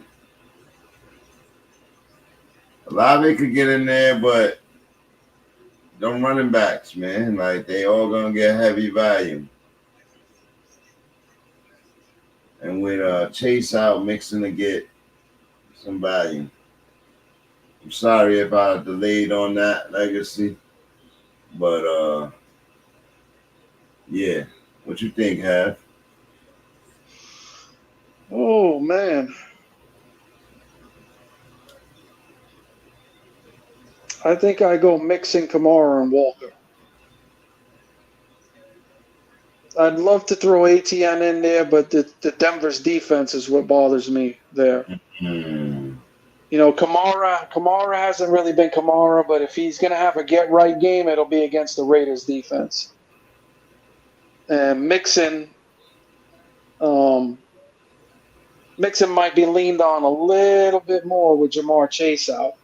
Yeah, I agree. And Walker's looking good right now, and he's a rookie. He's young. He's got fresh legs. Though, but still, I think that's going to be a good challenge for him, especially with Saquon Barkley battling, and so ETN have a chip on his shoulder. So I mean, they might get stopped though. Yeah, Walker. Yeah, Walker and Kamara is pretty good choices.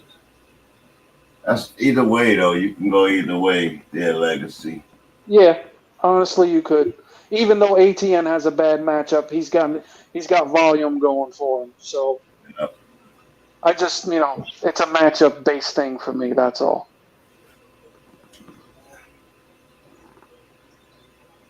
All right.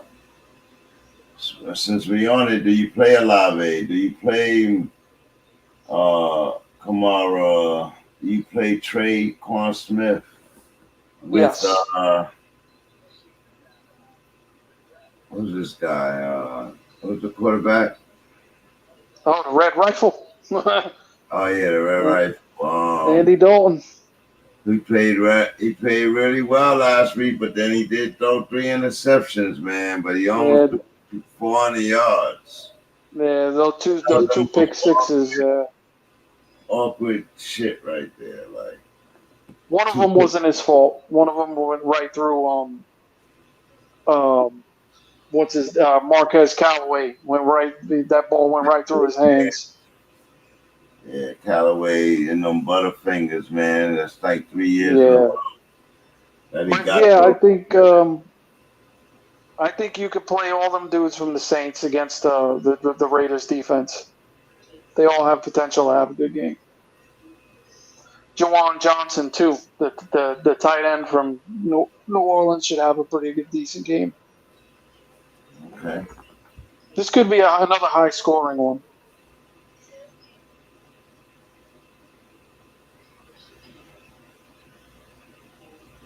I see you, Charles. Raiders. Okay. Moving to the next game, Panthers and Falcons. Oh man. Let's talk about this game, boy, a little bit. Carolina Panthers and the Falcons. Mariota. The Panthers are a dangerous team right now because they have nothing to lose. Yeah, nobody can judge them. They're strong. They got 2 devious running backs, though. One Hubbard is out, I believe, this week. Yep, he's out. I leave Dante Foreman. I have to buy him this week. With that quarterback, the team seemed better energetically. They was getting up for that quarterback. He was dropping them in the basket last week. You think that could continue against the Falcons? Absolutely. Carolina's got nothing to lose, bro. Nobody expects them to do anything or go anywhere or beat anybody. So all they got to do is just go out and play. You know what I'm saying? If they lose, nobody's surprised. So it's that makes them actually dangerous right now because they have absolutely nothing to lose. Great. I think their defense can hold up. Yeah. It's a running quarterback like Mariota. Yeah, I think so. Yeah, I think it could hold up. Mariota's arm is nothing to be scared of. For my fantasy fans, it's week 8. Is it time to drop Pitts? Oh man, I don't know how you can. It's hard. If you could trade him, I say yeah, but just flat out drop him, no. Yeah, and put a more valuable tight end. Who though? Who? There's nobody out there. Yeah, I agree.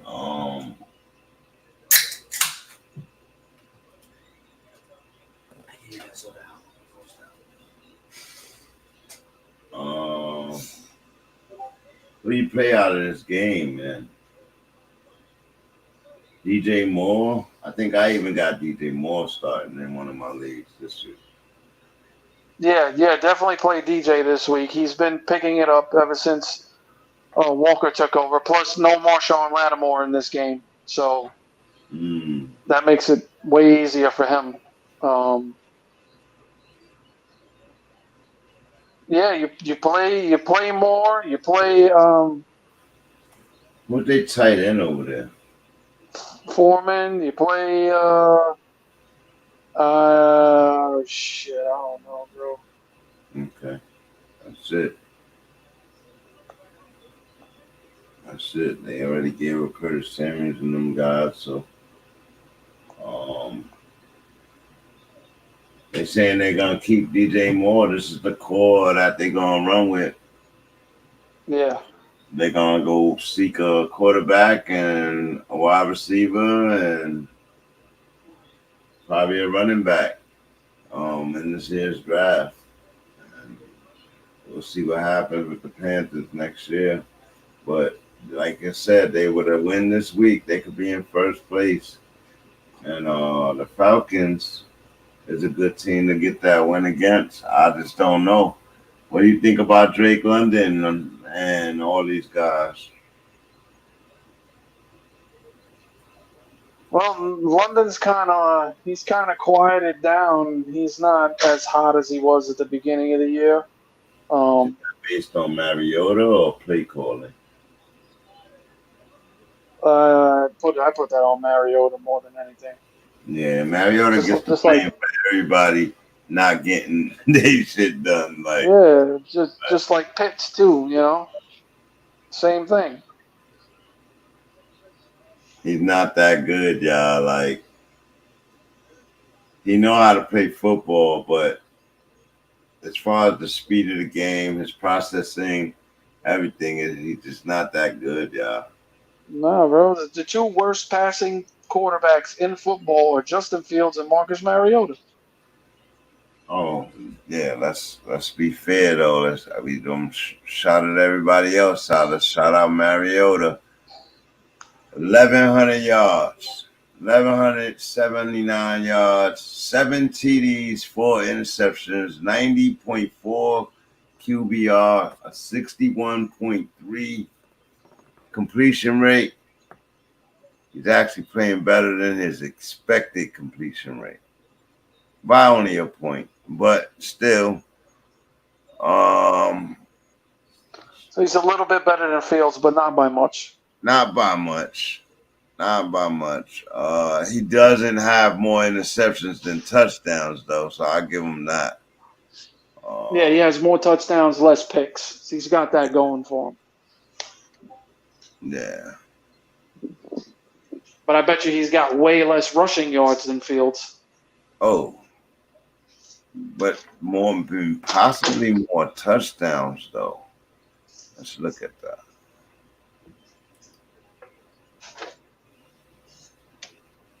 TDs.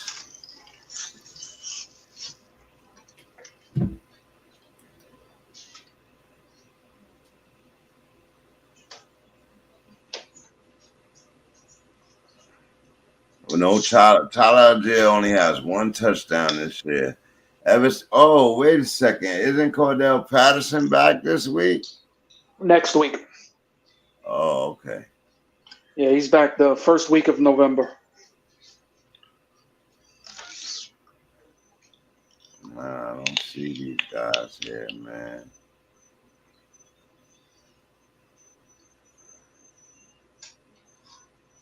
And I can't wait for him to come back either. I need him bad. So Cordell, he's devastated, bro. When he by himself, and Algier only has 1. Like, that's crazy. When he comes back, my 2 starting running backs are CMC and Patterson. Oh wow. Let's see something.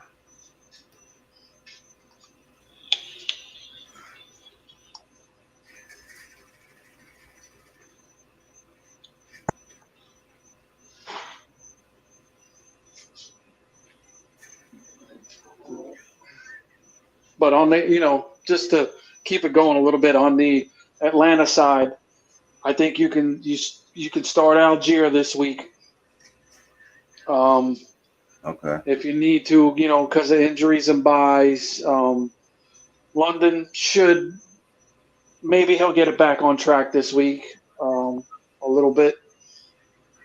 Pitts, I don't even know if he's playing. He's still questionable with the hamstring thing. I wouldn't even be surprised if he doesn't play. And that's pretty much it from Atlanta. I don't know who else to trust. Maybe Zacchaeus, if you need a flex dude or you got people hurt or, because of bye weeks. All it means Zacchaeus is you know, he gets a decent amount of targets. And on Carolina side, yeah, you know, Deontay Foreman and DJ Moore. Other than that, I don't know who else, you know, I don't, yeah, that's about it. I love it. Yeah. No, you know what? I don't even see. I see Danny Jones on this list, but I don't see Mariota at all. Yeah, so he doesn't even have that many rushing yards. Yeah, he doesn't. But I swore I seen him run for a couple of touchdowns, and I don't even see him there. May 2, maybe 3, I would say. Crazy. It might have been a receiving touchdown he got. I think he was. Yeah, one of those little red zone trick plays. Yeah. Because Philly special type joint. He's definitely not on the rushing joint, so that's why I just had to look at it. But it doesn't matter. He's definitely less yards than Danny Jones is on that list, so you know what I mean. So he should have been there if he meant anything. Yeah, Jones has been running his ass off this year, bro. Yeah. He had 200 yards passing and 100 yards rushing last week. Yeah, Justin. He actually rushing better than Justin Fields, I think. And I'm not saying something because Justin Fields don't throw the damn ball. Who we got in this game right here? Panthers Falcons. I'm going with Atlanta. Charles went Atlanta as well.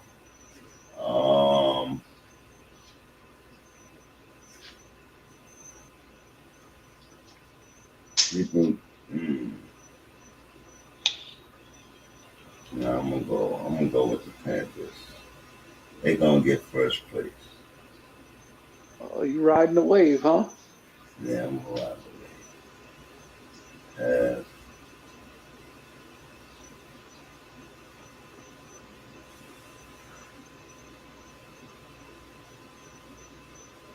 I think Atlanta's defense wins this game. Atlanta's got a sneaky tough defense. They do have a little sneaky defense.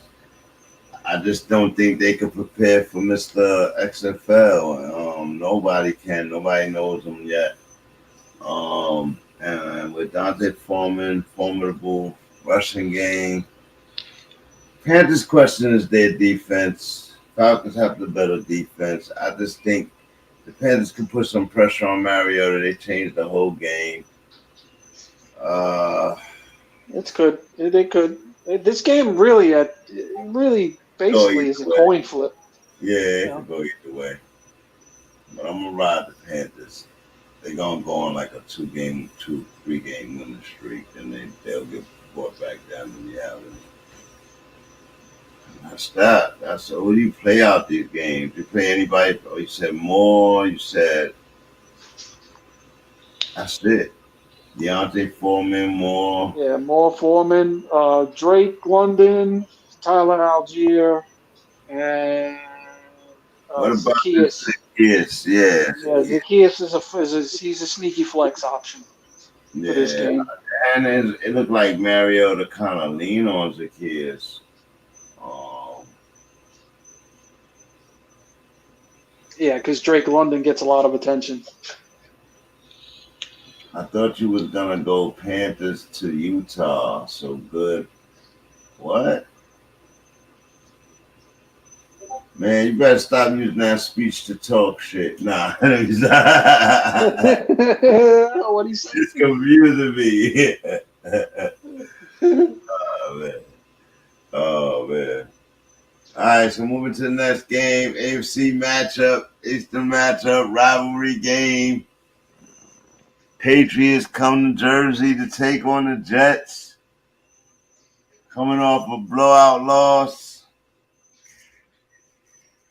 And the Jets coming off a big win, but a hurtful win and a new trade. So they're gonna be coming into themselves. I don't expect Robinson to get a heavy load, but he will get some touches. Michael Carter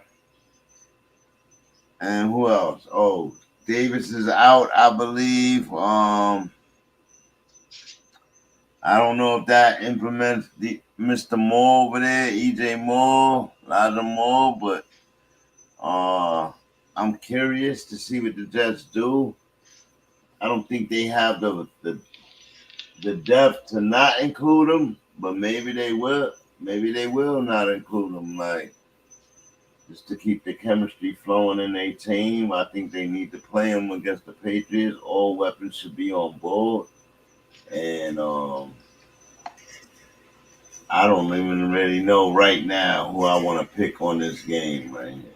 This was the one game that I held out on picking prior to us having a discussion. Got a good. The Patriots own the Jets. This is why I want to have this discussion right now.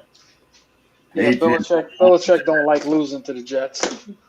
Yeah, Belichick always make his team stand up. He's gonna take away the Jets' best weapon. And who is that? And Mr. Wilson is playing the worst football. Bailey Zappi is playing better football than Mr. Wilson in the same amount of games.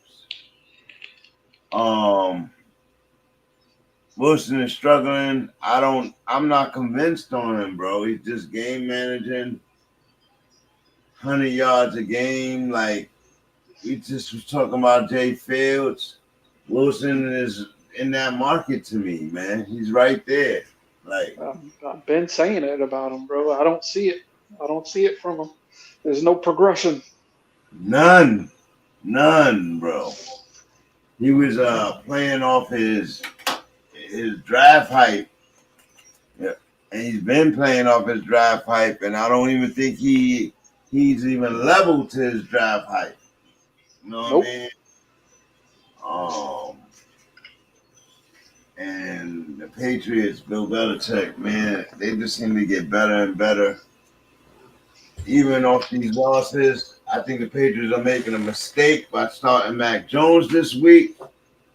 But you got to give Mac Jones a shot. Bailey Zappi has already got more touchdowns than Mac Jones, and he's played only 2.5 games on the season. He's playing with a higher QBR rating than Mac Jones right now. To me, it was a no-brainer. I don't know why everybody's debating it all around the league, but this was a no-brainer to me, and it seemed like the major media markets have been talking about it since the Monday night game. I think that's the catalyst to all this hype. But, if the rookie's playing better, start the rookie. He did have, 3 interceptions last week. He did have that. But even with that, I think he still threw less interceptions than Mac Jones. Mac Jones, 6 interceptions, 2 touchdowns. Bailey Zappi, 5 touchdowns, 3 interceptions. Playing with 100.9 QBR. It's a no-brainer to me, man. 70.7 completion rate. It's a no-brainer to me. Why would you think Belichick wouldn't start him this week?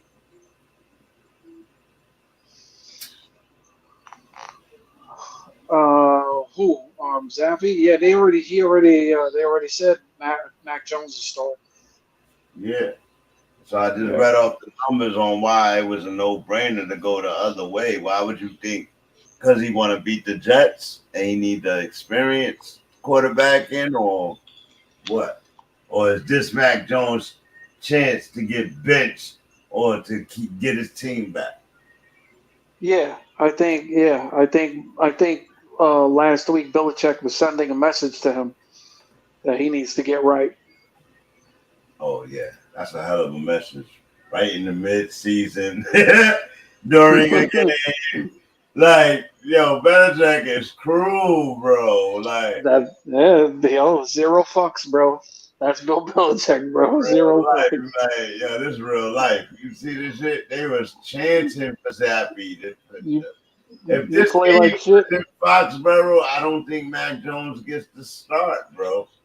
I think he still does. Yeah, You think he still does? yeah. I think he still does. I I think think it that just like I think it was. wasn't doing nothing, and everybody was screaming for Zappy. So Belichick was like, "Fuck it, let me put him in, bro, to give them the entertainment." Like, Nah, Belichick don't care what about them fans. you don't think he care about them fans at all? Hell no, bro. He don't care what they say.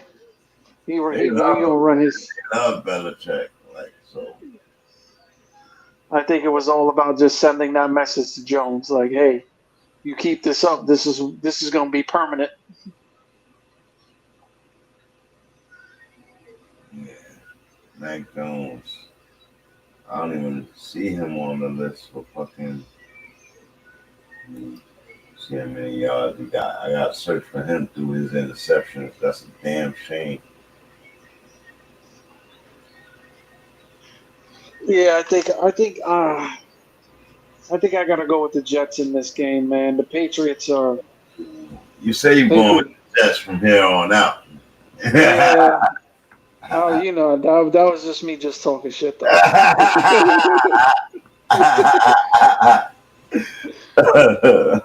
I respect your honesty. Oh man.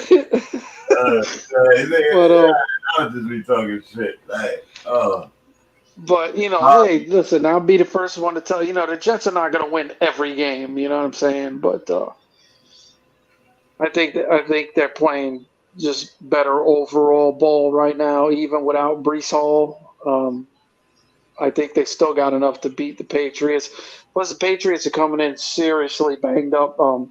Their starting center is out. David Andrews is out. He's not playing. Kyle Duggar is out. Nelson Aguilar is questionable. They got two linebackers questionable. Adrian Phillips is questionable. So Patriots are limping into this game. They're banged up bad. The only person for the Jets that's out is Corey Davis. Yeah, I know, man, but Jets ain't been moving the ball, and I just can't. I just think this is one of them games. They It could five. be, bro. I'm with you. I agree. I totally agree. But I can't give it to my own team right now with that big loss to Brees Hall last week. I know they do have a defensive secondary, but it will be tested tomorrow. And through the play calling of Belichick, and Mac Jones will be put on that island to test this defense. And how he comes out will be the balance of the game. I think it's all going to be on the Jet D tomorrow and Zach Wilson. Um, I don't know, man. This is one of them games. That's what he said, huh? yeah, Yeah. I know, Sir Charles. I know what I said. But hey, you know, Yeah. I'm gonna stay true to it But forever. Charles out there stirring the pot. He's stirring the pot. Like, what? You my witness, Sir Charles. He went with him this week though, so he can't even complain. Like, well, who you going for, Sir Charles, in this matchup?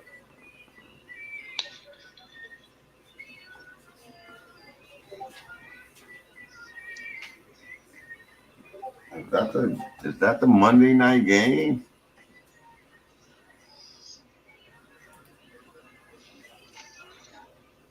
Oh no. No, I think the Monday night game is Cincinnati and Cleveland. Yeah. All right. So I got it. Why not write the rest of these games down?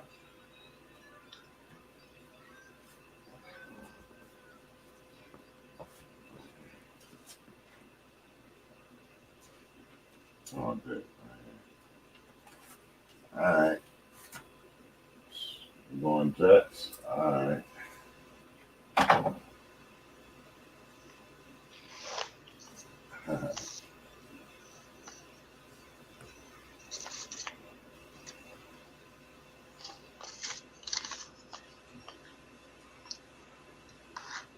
I got a lot of limbs this week, man. Got a lot of limbs this week. You growing a tree? I must be. Man. Who we play out of those games?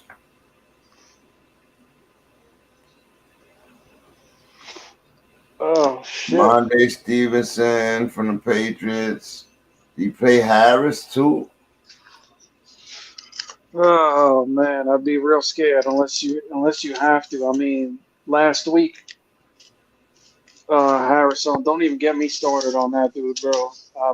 I'm still pissed off about that. But yeah, he didn't even get hurt last week, and he only got 3 touches. What about the wide receiving core? Any wide receivers from the Patriots?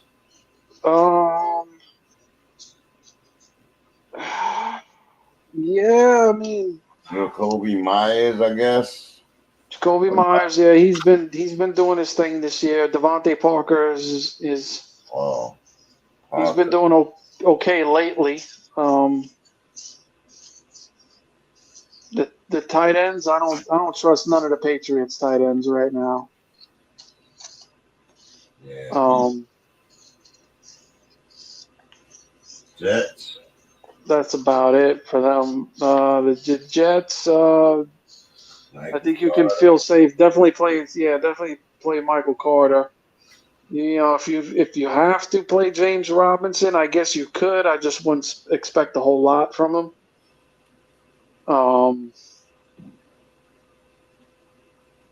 Garrett Wilson, I think you can trust him this week. And with Corey Davis being out, if they do play Eli, maybe you can take a shot on him. I don't know. I don't know how much I trust that situation, though. Yeah, man. I'm scared to play Jets. I'll probably only play Michael Carter, and that is it in my lineup out of the Jets. I don't know about Garrett Wilson. He's been quiet for multiple weeks now. And it's based on Zach Wilson, man. It's scary. It's real scary. You know, they both had a tough matchup last week against the Broncos. Right. So you can kind of give them a pass on that one. You know, maybe they bounce back this week. Let's see, man. We'll see. But yeah, that'll close that up. And then we already hinted to this game, the Steelers and Eagles game. Tomlin, man. It's the worst team he ever bring out here. Is it because of the injuries to the defense and the rookie quarterback, or what's going on with them? Yeah, pretty much. I mean, they have a lot. They have a lot of injuries all around. But yeah, you know, you've got a rookie quarterback. He's only making his 3rd start, so he's still learning. You know, it's tough when you're rolling out there with a rookie quarterback with the schedule they have. Man, they're playing a lot of tough teams. A lot of tough teams early. A lot, I don't know bro. What people was gonna expect from them, bro. Like, Steelers probably have one of, if not the toughest schedule this year. So, you know, listen, I always expect Mike Tomlin to field a ready and prepared team. You know, you don't expect them to get blown out all the time. Right. But I still don't think they have a chance in this game. Yeah, spine hurts is hard, and then the rest of it too, and not having TJ Watt hurts in this game a lot. Hurts. It allows Jalen Hurts to dictate, and whoa. I definitely picked the Eagles to win this game. I would play Hurts. I would play Sanders. I would play the wide receivers, both of them, AJ Brown and Smith. Wait, hold on real quick. Did you pick for the last game? Did you pick a team? Yeah, I picked who was it? I picked the Pats. Oh, you're going with the Pats? Okay. Mm-hmm. Well, I picked All the Pats. My bad. The Eagles game, though, I don't know who to play from the Steelers. Firemouth, Najee, Warren, like who we playing out of the Steelers? I expect to see a open playbook, a full package of players. Everybody just gets involved in this game in order to try and win this game. I don't think they have a chance, though. Well, I think it's all hands on deck. If you're gonna beat Philly, you're gonna need everybody to show up. So. Agreed. Deontay Johnson, Claypool, all these guys, you're gonna play all of them. All of them, bro. And in fantasy, we in week 8, man. Like, these guys need some of these guys to step up. They haven't stepped up week after week. The Eagles, I'll say this. The Eagles got to come prepared. They come in trying to sit down on the Steelers. The Steelers are the type of team to punch you in the mouth with their defense. And if they can score with their defense, you could get in trouble, Jalen Hurts. So you better come in here respecting the Steelers. Because Agreed. They jump out, get a couple of interceptions off you early. Whew. Watch out. Mm-hmm. But without that said, you be careful with that ball. Dictate this game like I expect you to do. Eagles should come out on top in this game. Easy. Yeah. Easy. So have going Eagles. Charles going Eagles. Let's move to the next game. I believe this is a divisional game. Titans and Texans. I believe the Texans' only win was against the Titans. Or was it a tie game? No, wasn't it the Colts? Oh, it was the Colts, yeah. Actually, I don't have to do it this way. I can do it. I'm pretty sure it was the Colts.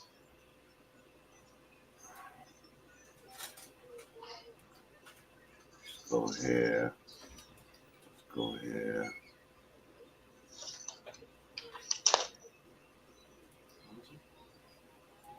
Games. Oh man, I don't know. You're not showing me what I want to see. Oh, I gotta go into schedule. That's what I gotta do. Let's go here.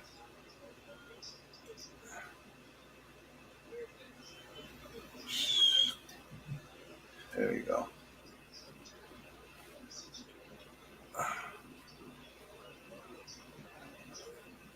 Titans and Texans played each other.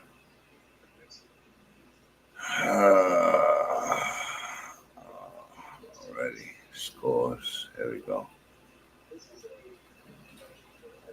Yeah, they beat the Colts. Titans beat the Colts.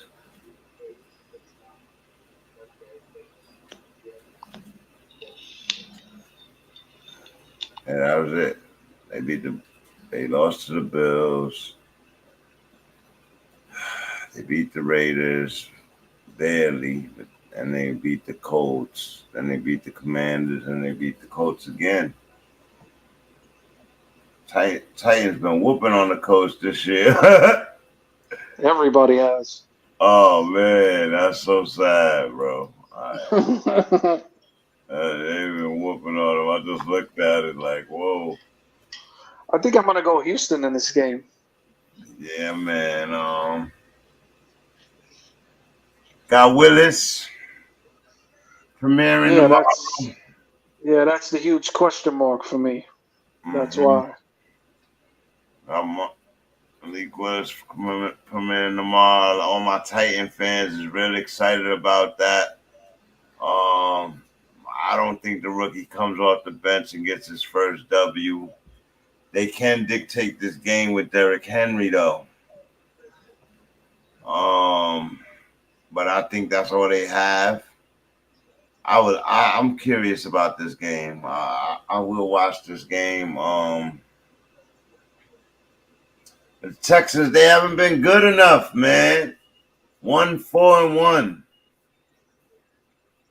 Looking even worse than last year. With Lovie Smith behind the helm over there, and They still play tough though. Damian Pierce running the ball hard. Nico Collins, I'll tell you, anybody throw him on your bench somewhere.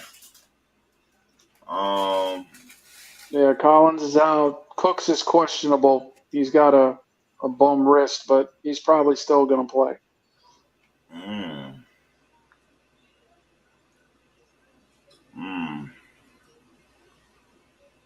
Nah, I can't go for the Texans, man. I can't. I already picked the Titans. I just was trying to see if I wanted to change my mind. And I'm going to go with the Titans, even with a rookie star.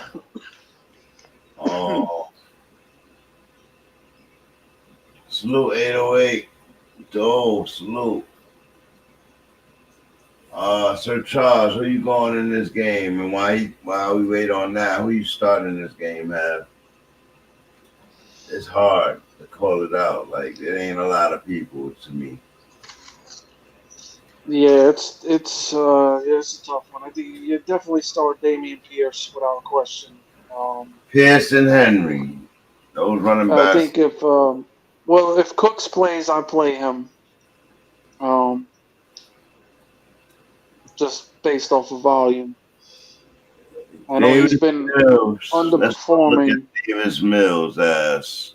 We went into Zappy and all of these guys, so we got to get Davis Mills ass too. Not having a good season, 7 touchdowns, 5 interceptions, 1,350 yards, 83.6 QBR, 63.8 completion rating. He's expected to be passing closer to 70%, 68%. So he's like 4 or 5 points down from what his expectation.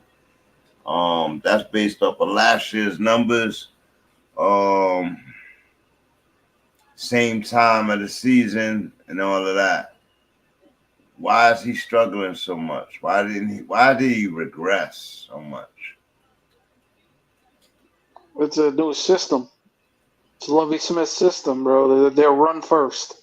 Run heavy, as a matter of fact. Good point. They don't really throw a lot. He is playing he is playing better than Marcus Mariota, but he threw for one more interception than Marcus Mariota. Mm-hmm. So he's in that market. He's playing better than he's also playing better than Danny Jones. But Danny Jones may have more rushing yards than him. So, well, we know Danny Jones has more rushing yards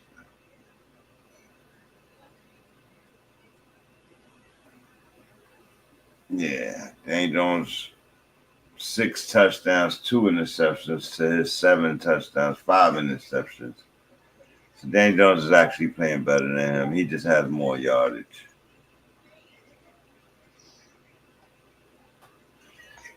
All right, so I got Henry and Titans by 10. 808 though, guys, salute. Got Henry and Titans by 10. Yeah, I got the Titans.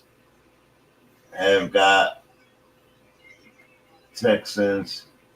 So Charles went with the Titans.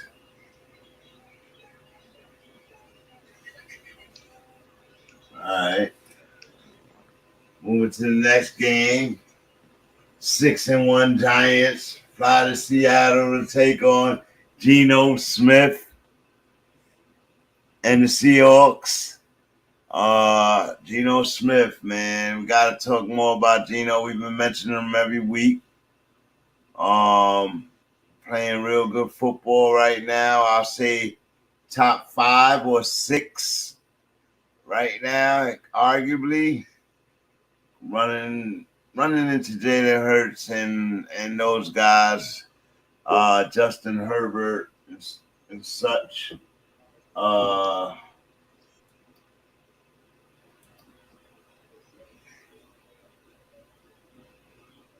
You in there? You in there? Yeah, can you hear me? Yeah, I hear you. Yeah, DK Metcalf out. Seahawks, we talking about the Seahawks Giants game. DK Metcalf out, but Geno Smith still getting it done. What do you think he could do against this Giant defense, man? 6-1 Giants.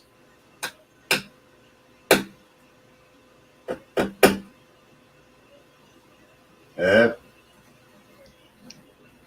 Yeah. DK is out. He's been listed as out. I showed him as questionable. Oh, okay. All right. Well, questionable, so he may play. It's a big questionable. I don't think he will play, but he hasn't been ruled out officially. I thought his injury was pretty solid last week, at least 2-3 week injury. But if he's back, that would be big for them. Well, there was actually no timetable.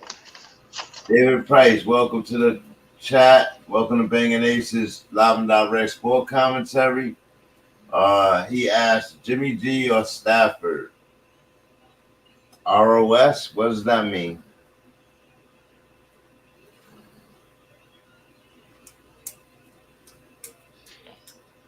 I don't know what that means, David Price, ROS.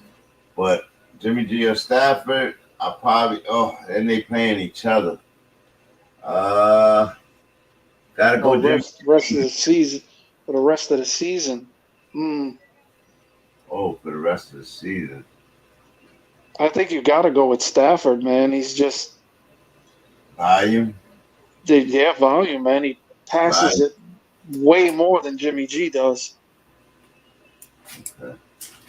And now, and plus San Francisco just got a brand new shiny new toy to play with. Yeah, they got a new toy to play with. I see some screen passes going to him a lot, but they also got Deebo Samuels hurt. Kittle's been playing better, so I don't know. I just don't trust Jimmy G like that. Stafford got the volume at least, but you just got high chances of interceptions with Stafford, and it's dangerous. But he definitely got the volume. You know what I mean? So that's a good question, though, David Price. Thank you for that one.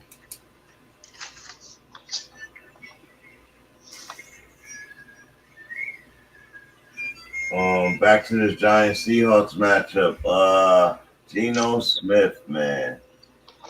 Pete Carroll and Geno Smith, Walker. They got Seahawks, and they don't have the worst defense, man. They have a good secondary. They don't have a good rush defense, but yeah, they have a decent secondary. I don't know that Danny Jones can beat that secondary with his arm.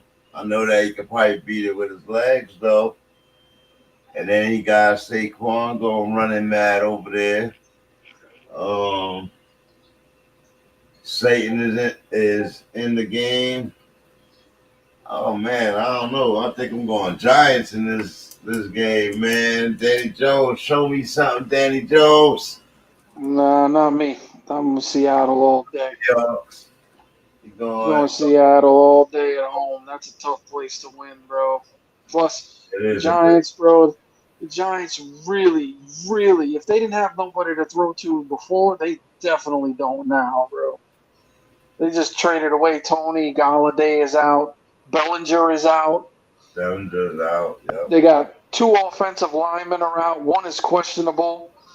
Leonard Williams, their best defensive lineman, is questionable. Giants are limping into this game. This is the game where we see the real Giants. Watch.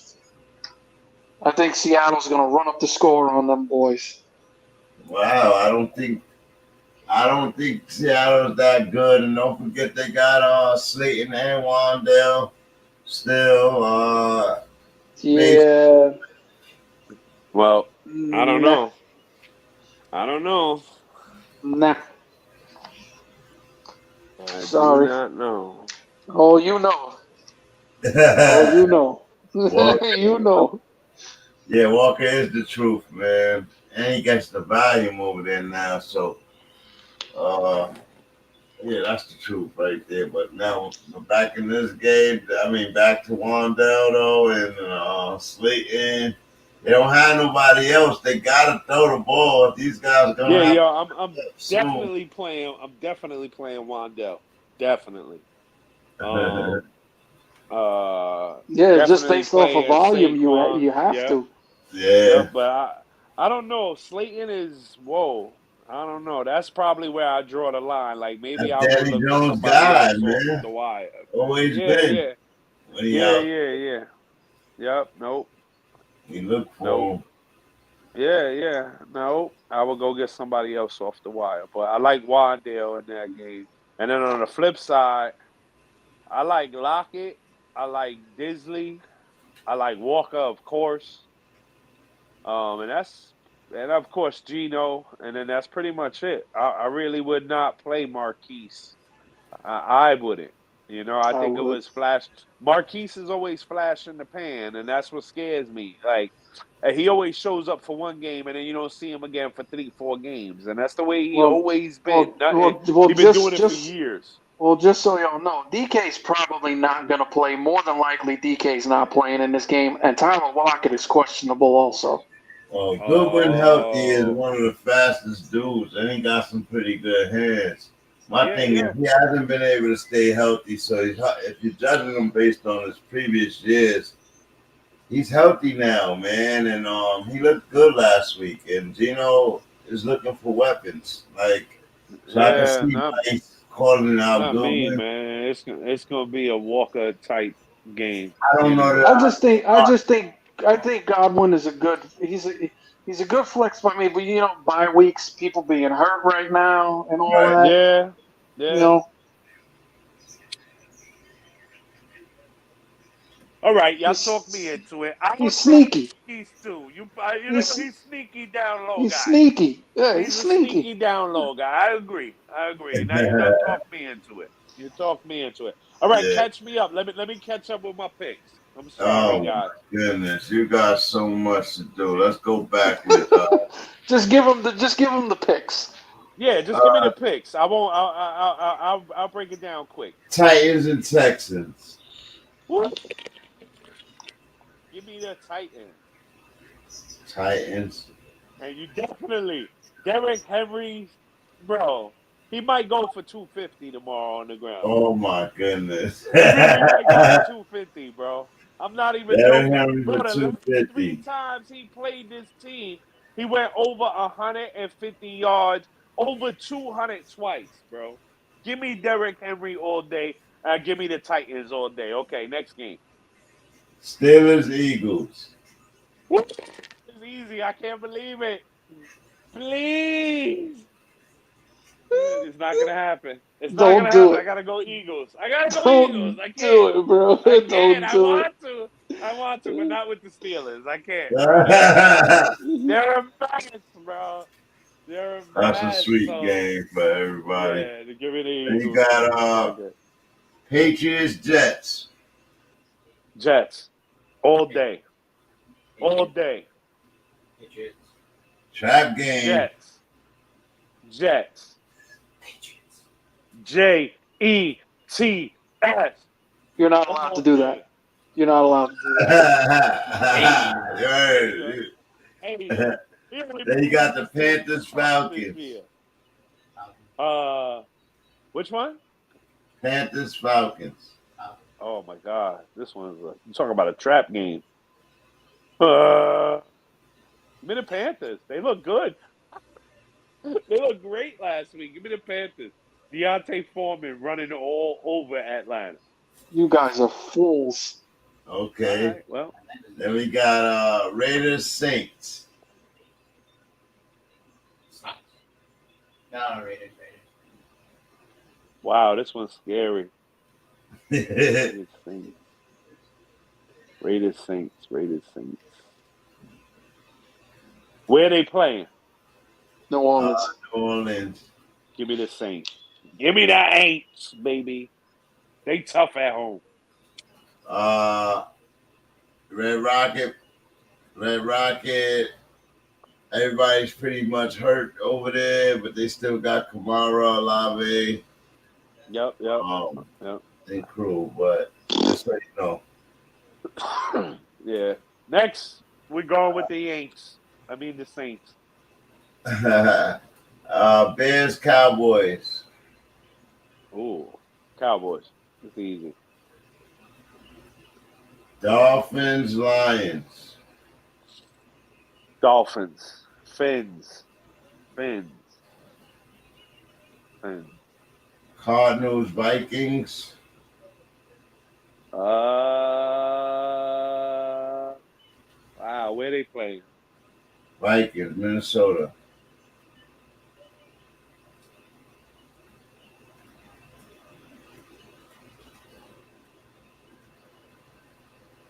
Wow. Give me Arizona to squeak it out.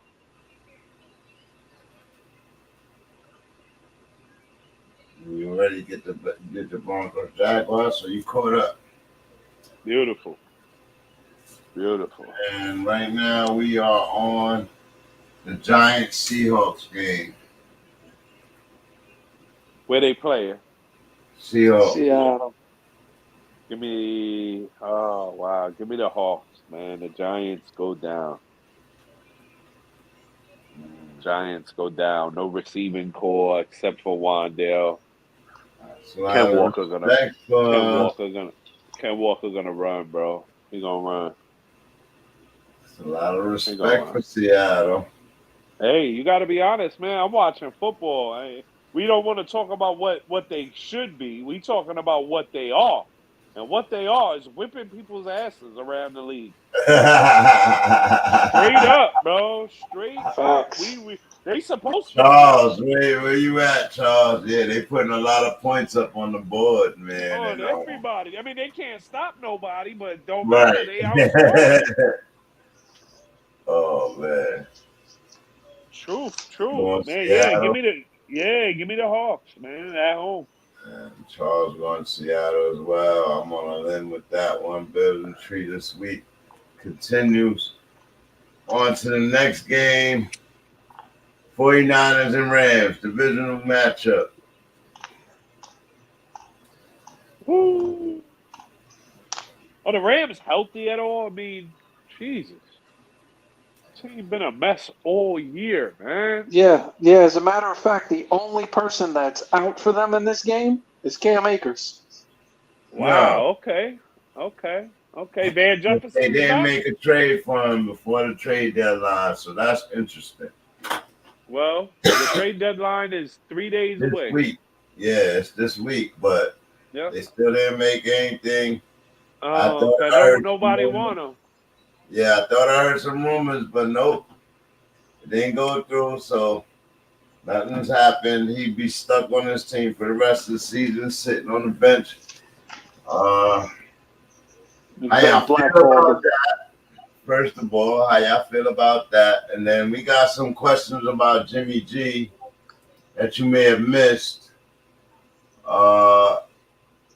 CMC's expectations of success this year on 49ers since the trade. And hey, I already said I think he's going to be.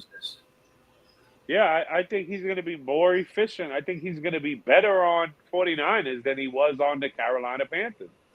I said it already. I know I know. Moose is on the other side of that, thinking it won't be. I think the efficiency will be there. I think the volume will be there. Their team, he went from a team that likes to run the football to a team that loves to run the football. All right, with you So, saying that, do you think Jay Wilson was a top 10 back prior to CMC? Do you think that he's still involved in this offense this season? as a backup, just as a backup, When you that's say it. backup, does he get eight plus touches a game? Only if CMC needs that much breath. I think CMC is the back they've been wanting. 20 touches or more a game for CMC? Yes. I think he'll get 15 on the ground and at least 5 to 7 catches out of the backfield. That's a good every week. Right there for him. I think every week. I think that should be the standard. That's the way they should run them. And I think, that team likes to put the fresh guy in. So yeah, I think Jeff Wilson gonna get I think he'll get 8 touches. 8 to 10. Yeah, I think he will. This team likes to run the football, man. Yeah. They're not on the bottom of the league for speed either. They're right in the middle of the pack as far as how many plays they get a game on average. So I have a devious offense. And they expected to throw the ball. Now, what was the question about Jimmy G?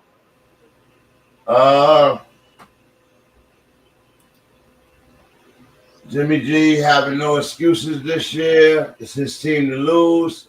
His year to lose. Going up against the Rams where the 49ers have owned the Rams. Do you think how you think he'll do? Do you think he'll go all the way? Do you think he'll get it together? Because he's not playing that great right now when I'm looking at his stats and shit. He's down there where a couple of guys we discussed today. Yeah, but again, Jimmy G is not going to put up big stats. He's on a run-heavy offense. So statistically, he's not going to be up there with anyone, ever. He's not a top 10 quarterback. He's flex-worthy when your guy is on a bye if they have a good matchup. Other than that, plus he hasn't started the whole season. Yeah, and he's not their starter. It's not his team to lose. His team is lost. This year it is. Well, yeah, he was not the starter of this team this year. He got it by default. And the question is, can they win a Super Bowl? You understand what I'm saying? That is Super Bowl bust for Jimmy G. And he is out of here regardless, but right now it's Super Bowl or bust, and he got a squad. If they don't he got an opportunity.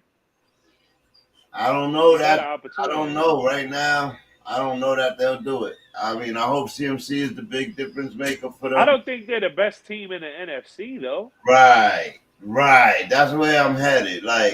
They're not top 4 best teams in the NFC, and I'm hearing a lot of media put them in. I think they might be in the top 4. They might be in the top 4, but they're definitely a top 4 team with that defense. Yes, they are. But they're not number 1 in the NFC. So they still got a long road to get to the big game.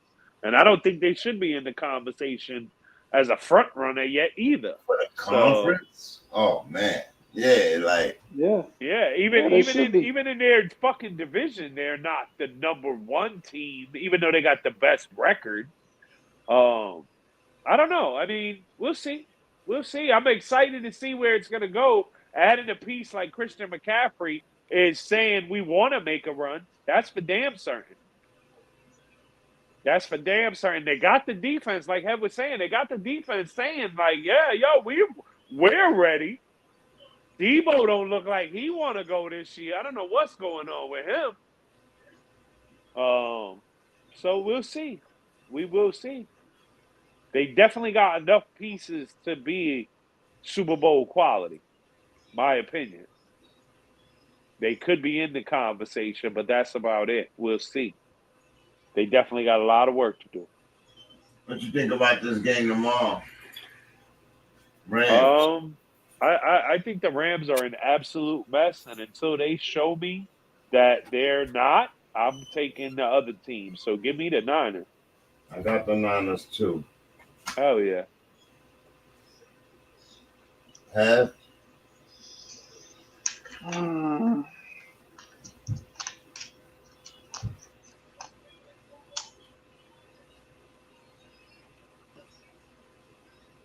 I'm going with the Rams in this game. Wow.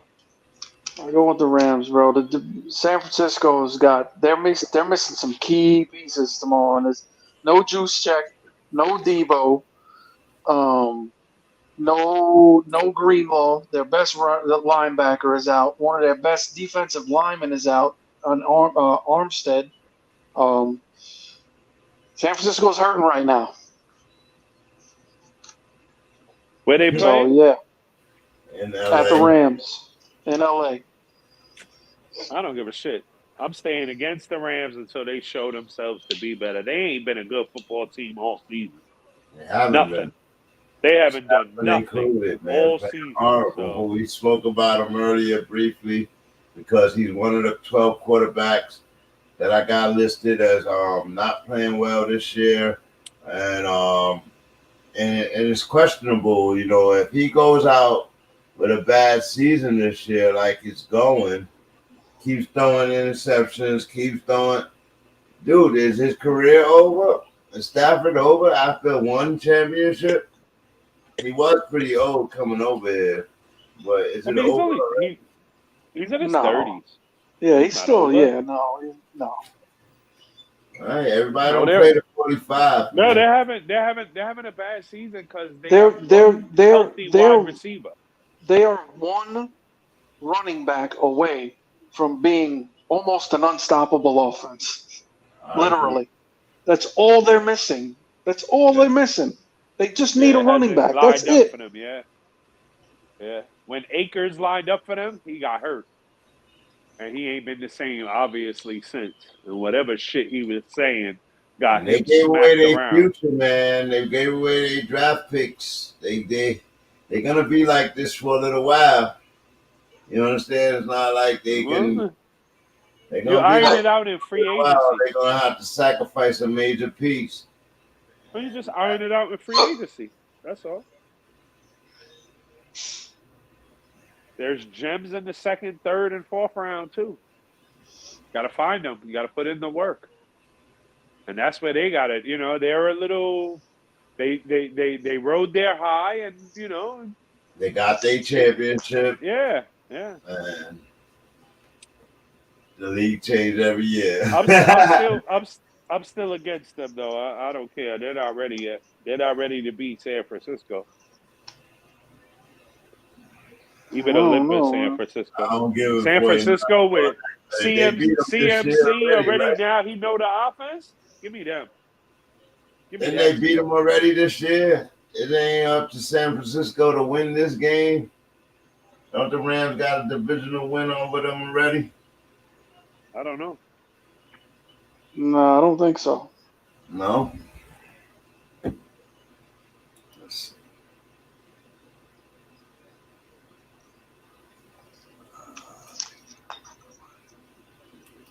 Yeah, I don't think they've played each other yet.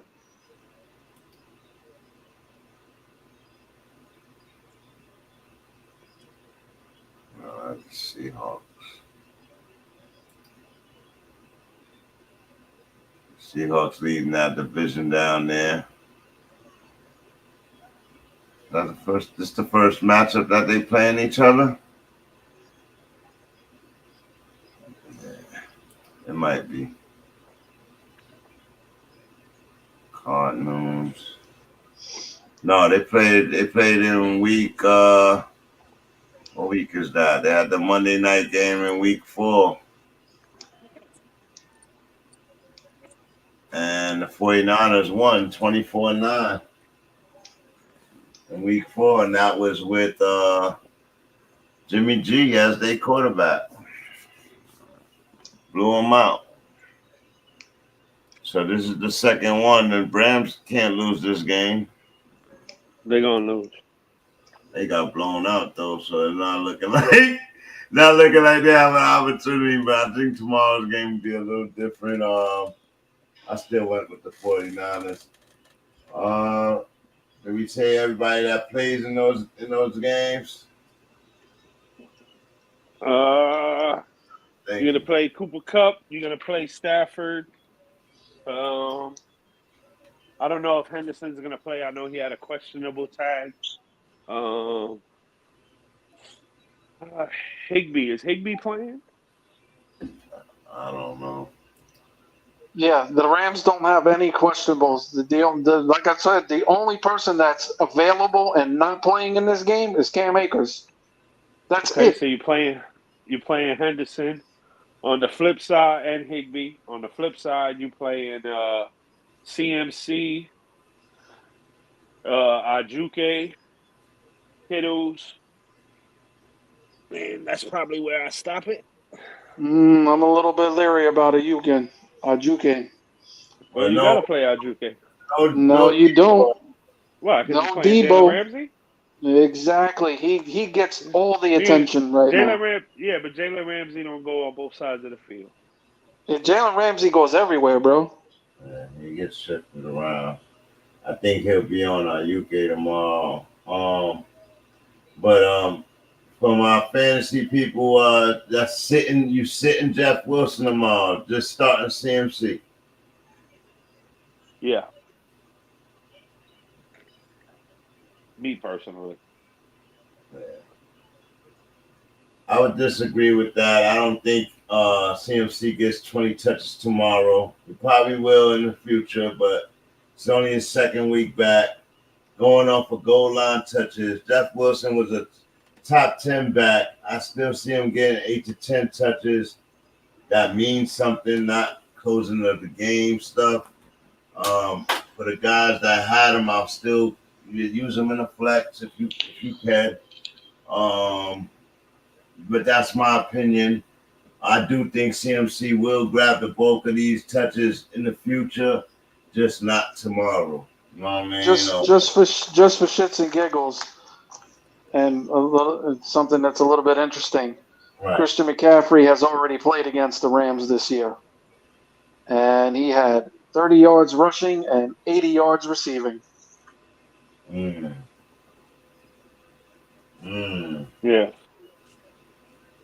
McCaffrey is not even a question whether or not you're playing him. Right. Whether he's getting 10 or 20 touches don't even matter. He's touching the football. I'm just based off of how much they used him in the first game, and he was only with the team 3 days. Yeah, you gotta. Yeah, I think he gets the majority of the touches in this game. And it's CMC. I mean, come on. Goes without question. Every time he touches the ball is a chance. He's one of those guys. I don't know. Is he still one of those guys? What do y'all think? Maybe I'm giving him too much credit. No, you're not. I don't know, because the Panthers seemed to look better last week with CMC gone. So that's a credit. That's a credit to the running backs over there, the running back coaches. But I don't know why they looked so much better last week without them. That offense was looking potent. Both running backs, they only got one this week. Yeah, Deontay Foreman gonna eat. I don't know, man. CMC was eating over there, but not as much as Foreman ate last week. Not this year, not rushing wise. He was killing them, catching the ball. Are you trying to say CMC is done? I ain't say CMC was done. I did not say that. I just said he'll get the bulk of the carries in the future. I just don't think. I'm thinking about the coaching staffs. I'm thinking about how that whole thing goes. He did throw him in after 3 games. I just think that that coach is not going to. You don't have a weapon like that on the sideline. Yeah. You don't have a weapon like that on the sideline for nothing. Yeah, let's remember he ain't CMC from when he first came in the league. He's dealt with major injuries. You're trying to save him a little bit, And this is a run-heavy team. Like, so, and every year they get a running back hurt. Like, you know what I mean? So I just think CMC will get touches. I just think he won't be the only running back to use from that team, especially with Deebo out. Deebo ain't even getting running touches right now behind Jeff Wilson. Like, you know what I mean? So it was like, I don't think he's better than CMC. I just don't think he's going to be excluded just like that. You know what I mean? Or they would trade him. If he get traded in the next 3 days, you know something. But outside of that, who y'all going for in this game? We did that already. We can move to the next game. Commanders and Colts. Ooh. Oh, man. Two horrible teams this year. But the Commanders coming in with Heineke. And Heineke changed the life in this team a little bit. Coach struggling with a new quarterback and everything, man. This is an easy one for me. I probably will pick the Commanders to go on top here, but what y'all think about this matchup right here? I'm immediately on the other side of you. I think with the rookie quarterback, they're going to be better than the Commanders.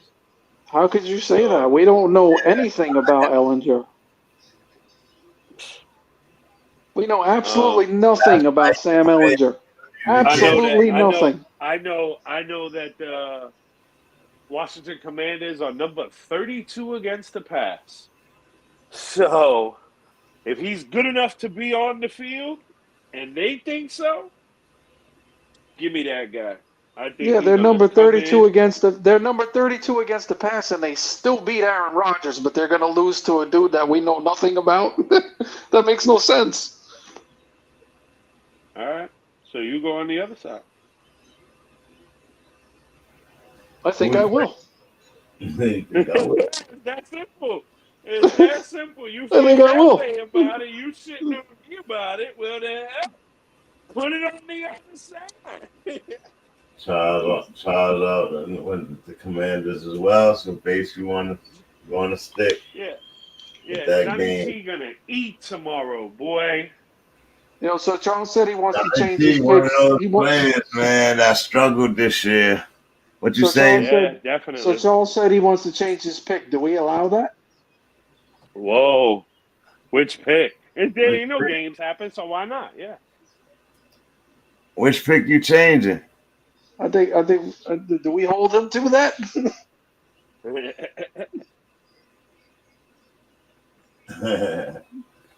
Which pick you changing, man? I think he was talking about the Rams and 49ers. He originally picked the 49ers. It sounds like he wants to go with the Rams now. Let me know. I'll change it. You talked him out of it, Head. You scared him with the injury. You almost scared me with the injuries. But no, not till the Rams prove better. Johnny T. Let's see. How many games he played this year? Too many without doing shit. That's why he need to eat tomorrow. 386 yards after having a superb season. Ouch. Last year. He's not even on goal to eclipse 1,000 yards through 8 weeks. And on top of that, he only has one touchdown. One from week one. Gracious, man. From week one. Fall off that bad, bro. Oh my God, bro. Is there a bigger disappointment in the league? I told y'all, bro. I told y'all last week. If that is not the upset of the year, bro. What did I say right away? Johnny C. Instantly. As soon as you asked, what's the worst, biggest disappointment? Well, we were going from our respective teams. That's why. Yeah. Who are the dudes that we have? That's why. And in general, shit, in fantasy, I don't give a shit. I'm not the only guy who drafted him. Yeah, no, yeah, I agree. Yeah, Play he's for these games, definitely man. has to be. Commander side of the ball. Who you play? I think you play. Johnny T. No, he said it from the commander side. Oh.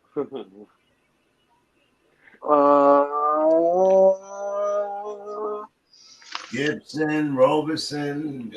I think you could play both of them, man. They're both getting a lot of touches. I think you could feel safe playing both of them as a flex. What about Samuels? Yeah, you could play Jahan Dotson is out this week, so Dotson's Samuels Right. Samuels could be a safe play. What And about Heineke's guy? yeah, what's his name? Why can't I ever remember this dude's I name? can't Bro? remember his name either. That's That shit crazy. kills me. Shit kills me, bro. That's how bad he's been this okay. year. Terry McLaurin? Yeah, McLaurin, bro. McLaurin. Yeah. We just gotta remember the car, McLaren. He definitely looks better with Heineke than with Wentz. I'll say that. Yeah. So In the past. Last week too, bro. He looked good last week. I think Logan Thomas is questionable for this game, so you might want to pick a different tight end, or keep an eye on that.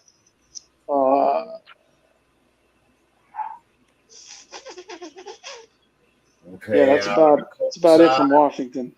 You got Johnny T, as Bay said. What do you think about Pittman in this game with a new quarterback? He's still the number one. He's still the first read. He's still the first one. read in the offense.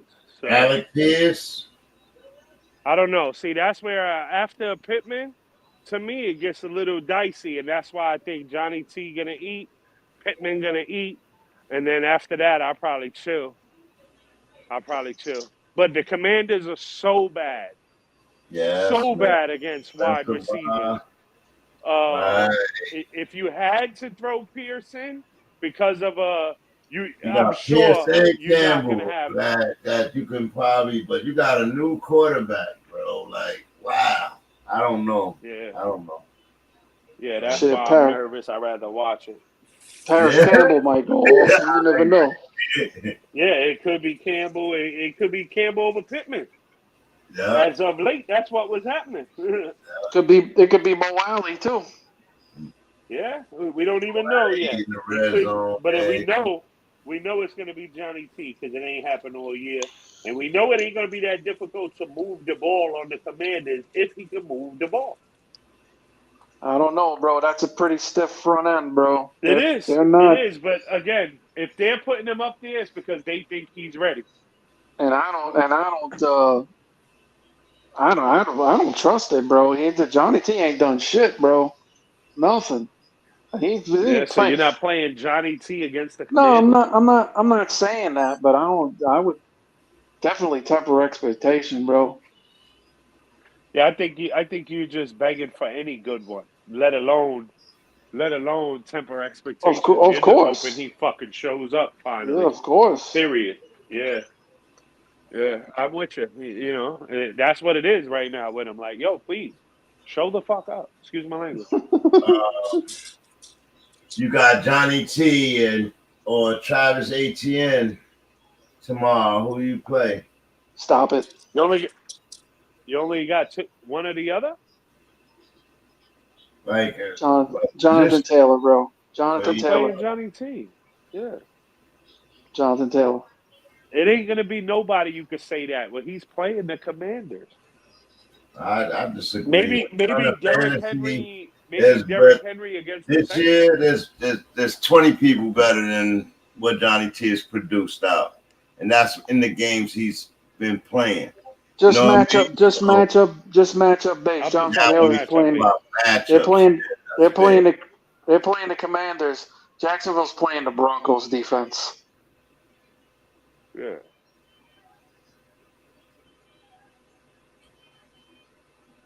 Now, ATN's going to get a shitload of volume now with Robinson being out, but they're still playing the Broncos.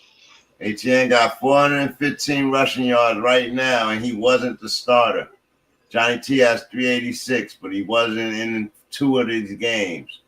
So he's already running better than Johnny T. He has 2 touchdowns. Johnny T has 1 on the season. So that's why I ask these questions when you have Kenneth Walker or Johnny T, or if you have Kenneth Walker and Travis Etienne, but you have Johnny T too, do you play all 3 of them? Or do you just make I'm and pick? trusting the process. If you have The process. if you it really is this simple. If you have Jonathan Taylor, you drafted him number 1 overall. Mm-hmm. I understand. You don't sit him. You don't sit him. You just don't. Yeah, not only that, You just right? don't. But the process, if you look at it week to week, right? You look at who they're playing, you put Jonathan Taylor against the Commanders or Travis Etienne against the Broncos is really or who's Kenny Walker playing? Kenny Walker against the Giants. Johnny T wins that every time. Every time, I don't care what year it is. I don't care. You know what I mean? Like, I got Najee, I know the other guys and I are drafted playing him better, high. But I probably would play Travis Etienne and Kenneth Walker over Najee right now.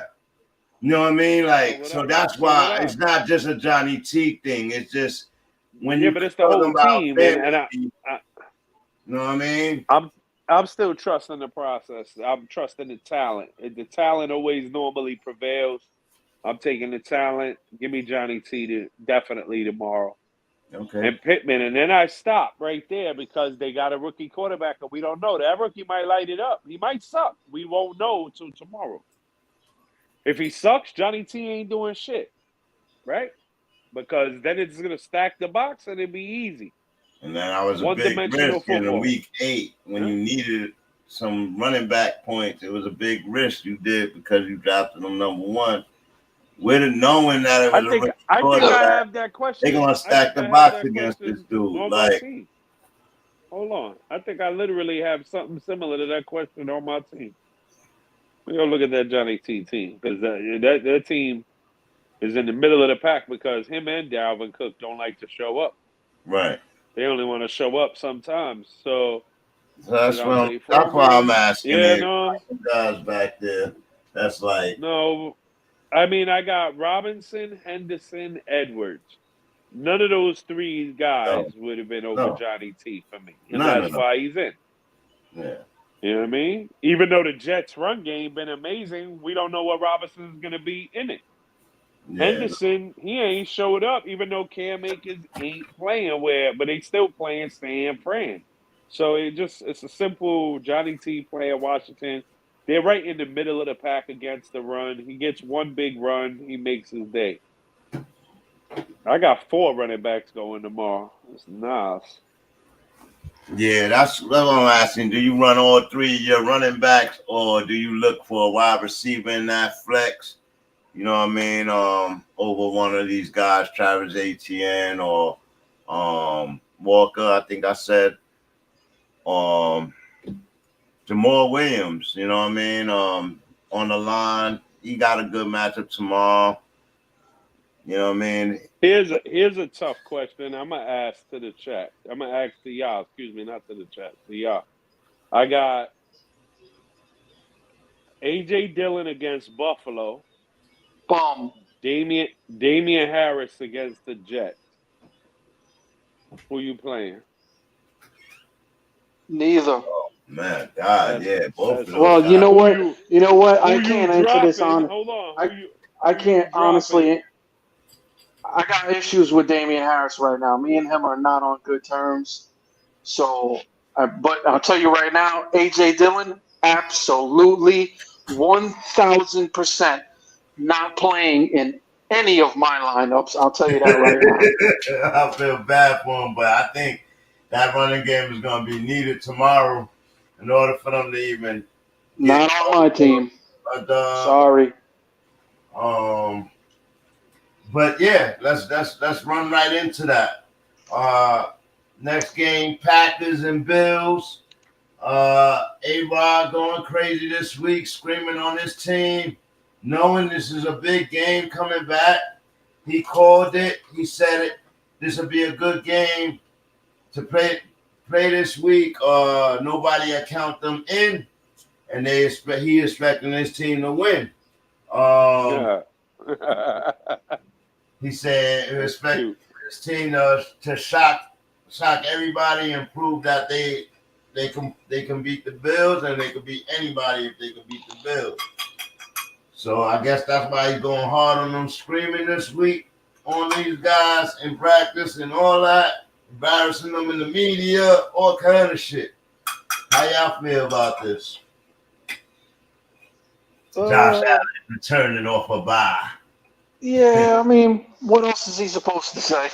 You know what I mean? Like, are you nervous about the Packers this year not making playoffs? What's going on? Talk to me. No, not nervous at all. I fully expect Minnesota to win that division. I think Green Bay is just not the Green Bay of old, man. Devontae Adams meant that much to that team, and it's showing. 70% of their offense was ran through Devontae Adams in the previous years. 70%. They're still trying to run it like that. They don't have the talent to run it like that. They do have talent on that team, though. Can they open the bottle? Can they open the bottle this year? Or is Aaron Rodgers not the right guy to do that? It's not about Aaron Rodgers. It's about the rest of the team. Oh, he's the leader, though, bro. Yeah, but he can't do it. He can't throw it and catch it himself. Did you see the game last week, bro? Nobody was catching anything. A lot of big drops for Aaron Rodgers, a lot of touchdown drops. Your boy Dobbs is in the doghouse right now with Aaron Rodgers. And he in the beginning of the season he was shining. I don't know. The Packers went the other way. Their running game sucks. And they have two good running backs. I don't think they're running the ball enough, man. Dictating the game. You know what I mean? And they got one good running back. The other one is just hyped up. Seriously, bro. Nobody ain't A.J. Dillon this year. A.J. Dillon was the most somebody that suffered this year. He did regress. Yeah, I don't know. What did he gain some pounds? 301 yards this year and one touchdown. One touchdown. That's fucking horrible, bro. Bum. It's a bum, bro. What is let's see what my other guy got. What's the other guy named Aaron Jones? 432 yards, one touchdown. Gosh. Baze, where you at on this, man? I think Green Bay sucks. I'm saying it. Well, that's going out on a limb. Really? I mean, like, really? They absolutely have done nothing this season to even. I mean, they're like a next couple of games. Go ahead. Oh man, they're by far bottom three in the league right now at everything, and it ain't a couple of drops or this or that. It's the whole thing, bro. The whole machine looks like a sloppy mess. All right, Green Bay goes into Buffalo tomorrow to take on the Bills. The 5-1 Bills. Josh Allen playing on a very elite level, just under Mahomes. Bases boys going crazy this year. Then they follow that game up against the Lions, a very, very, very winnable game. And then right after that is Cowboys, Central, Titans, Eagles, Bears. Yeah, their next 3 weeks is going to be imperative. So what they do tomorrow is very important to their next 3 weeks. You know what I mean? And that'll determine if they're in the playoffs, man. They lose these next 3 weeks, it's over. It's over for them. They didn't even get to the Eagle game and all that. But if they win these next 3 weeks, Cowboys and a Bills win could put them in a whole different conversation, man. You know what I mean? I don't think it's very likely. Really? Yeah. It's going to take a lot more than Aaron Rodgers calling people out. They're going to take them running the ball and dictating the game, man. That's what it's going to take. He keeps trying to win the game in the fourth quarter on his own. It ain't going to work. What we got in this game, I'm going to take the Packers. Whoa. I'm definitely not doing that.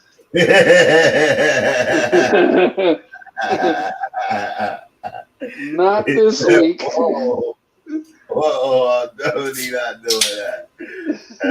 All right, we're going Bills. That's the give and take. The Bills is the give and take in this game. I just, it's Sunday football, man. Look, hey, I ain't mad at you, bro. The NFL is the most unpredictable league out there, so anything's possible. But not this week. I think ARod gonna have a superb day tomorrow. The Bills defense is good, but we'll see what happens. Aaron Rodgers just gotta extend the play. Nah, he gonna have some guys on his tail, man. But I think they pulled this off 21-17, something like that. Close enough to win.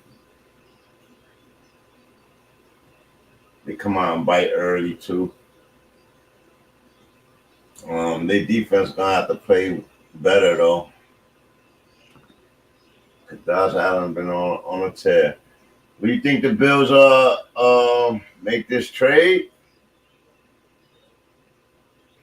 or you think they just gonna hold out and run I think they're gonna wait and see what happens this week.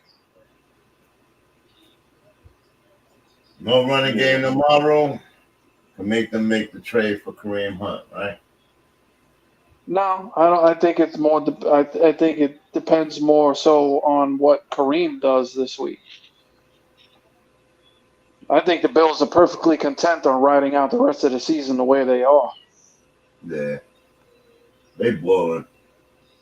But with the Chiefs making the moves they made late, I expect like teams like the Bills to feel like they got to retool for that AFC matchup and playoff matchup later on, and we'll see what happens.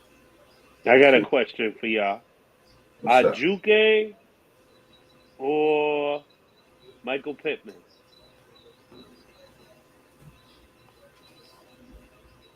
Pittman. Yeah, you gotta go Pittman. No Debo? No Debo?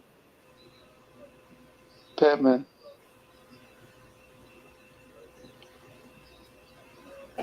Value, yes.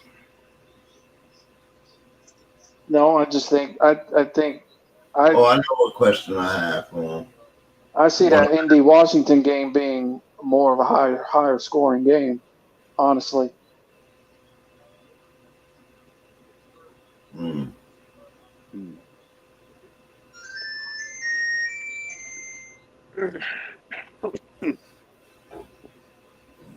Ajuke or Pittman?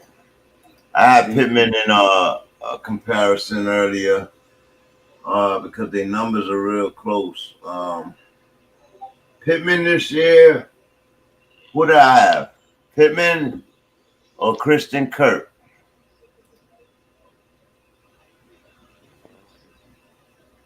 Pittman. Pittman. Yeah. I think, Christian Kirk still disappears sometimes, and that scares me. I said the same thing, and their numbers are almost exactly the same. Yeah. Really? Yeah, I was surprised too. He be disappearing, bro. He's scary. He do though, man. Like, but you know, it's the season. Matt Ryan, new guy, but yeah, you're right, man.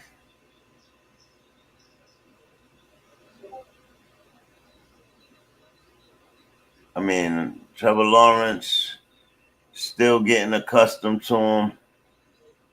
He right up there with Christian Kirk, Sutton, and Pittman all around each other. Pittman got 25 more yards. Rest of the season, Wan'Dale Robinson or Elijah Moore?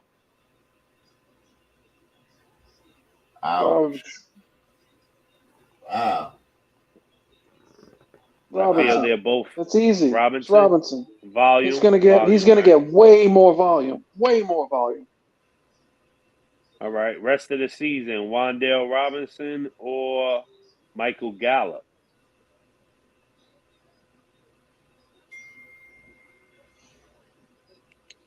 Good one. Gallup. Yeah. Go Gallup. Who you going for in this Packers Bills game? You going for your boys? Please. Yeah. Are you really asking? I got you, man. Gotta go on record. You already know, baby. We gotta hear it. You have to say it. Bills. That's the Sunday night game. Then we go to the Monday night game. Go to the Monday night. Who you play from the Bills and the Packers? You're gonna play Aaron Jones, and that's pretty much it from that side of the football. Nah. Damn. It's the Bills, bro. This shit for real, bro. This is a real defense. They're gonna get laughed off the field, bro. It's gonna be real bad, bro. Again, is Azard playing? No, he's out. Does it matter? Does it matter, bro? It does matter because he's the only person that actually catches the ball. Facts. Everybody else got the dropsy. Yeah, so you playing the Lizard? Oh, no, he's out. You're not playing him. You're not playing Dobbs because he got the dropsies and it's Buffalo. You're not playing Tunyon. You're not playing Tunyon because it's Buffalo. So yeah. I think you play Dobbs just because Lazard's not playing. Yeah. So you think a volume play like Wan'Dale? First of all, y'all acting like ARod. All right, rest of the season. I mean, let's be Dobbs. Let's be for real. The Packers are gonna have to throw the ball if they have a chance to win that game. Yeah, they got to. Okay. And Christian Watson is. Christian Watson is hurt. Yeah, he's not playing either. So I'm telling you, Dobbs is gonna. It's gonna be Dobbs and Watkins. Oh, Sammy Watkins, right? Yeah, I don't know. I might have to change my pick. Nah. maybe even mix in some Tunyon. Maybe he's probably gonna have to have a good game too. Yep. Nope. Not against them. I ain't well, I'm not saying it's gonna happen, but just it ain't been happening, and that the team that they're playing, I'd rather just avoid it. No, thank you. He said, "Yeah, no, nope. You playing none of them dudes." Oh, that's a lie. I'm playing Romeo Dobbs. Why? Oh, of course. I'm playing Romeo Dobbs. Why? All right. Let's go to the Monday night game and finish this week. Wan'Dale Robinson. Oh, never mind. He gone in this league. I don't know. I'll probably go Dobbs. I would go Robinson. He ain't proved himself that much to me. I know they ain't got nobody over there. Like, he ain't put himself more than Dobbs to me. Like, I know Dobbs got some drops, but I can't give Wandell that all them props that soon. He gotta go prove it. Put in that work. He gotta go prove it. He got the potential. But nah. Bengals Browns AFC North matchup. Important game right here. Browns a couple of weeks away from their guy. Yeah, Couple of weeks away from their guy. It'll be over by the time he comes, but yeah. Papa. Nick Chubb can't carry them. He can't carry them. He's been trying, but he can't carry them. Against the AFC Bengals, Joe Burrow, a cup of Joe show. Man, we talking about him earlier, base. He's been playing remarkable these last 6 weeks. Ran over his numbers. He's top 3 in all his numbers. My goodness, bro. Where did he come from? They banking on the heels of Lamar and those boys right now, waiting for them to lose one more game. For real. This is easy. This is gonna go. We going Bengals here. This cup of Joe right here. Papa City. Yeah, I think so too. I don't think the Browns defense can contain Joe. You know, let's remember Chase is out. Does that matter at all? Probably not. Higgins and Boyd still there. Hayden Hurst gets used a little more. Is Hurst back?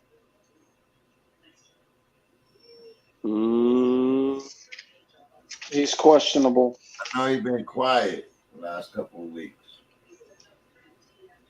But Cup of Joe almost threw for 500 yards last week?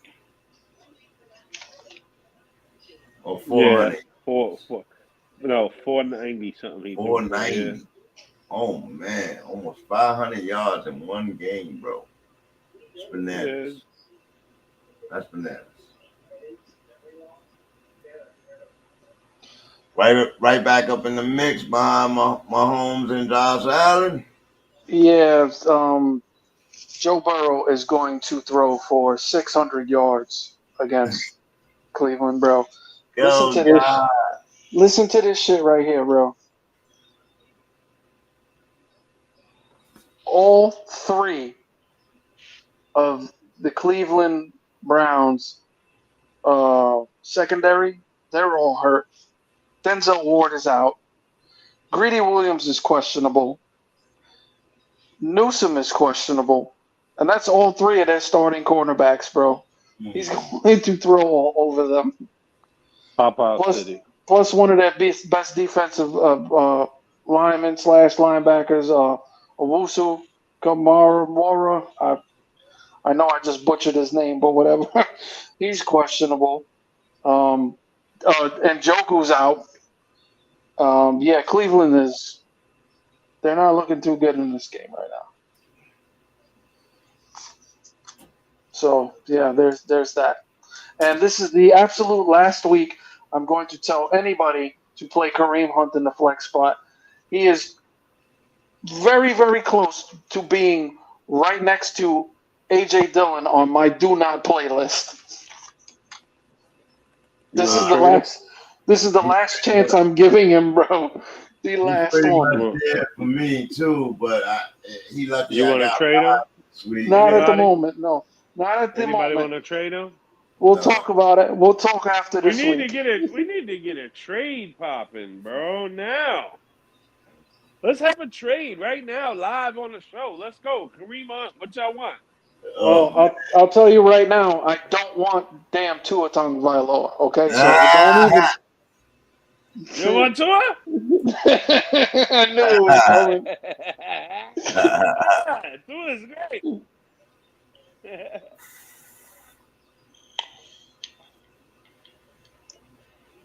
Yeah, no. No Tua. No Tua.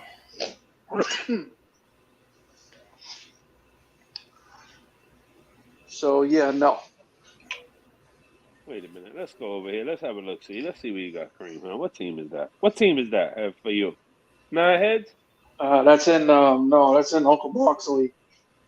Oh, where I need help. Let's go. Dang. Moosey. Started from the bottom and he's still there. No, I ain't with bottom. What are you lacking? You are lacking. Look at that team, bro, and tell me it is not mind blowing, bro. How am I doing that bad, bro? Look at that fucking squad.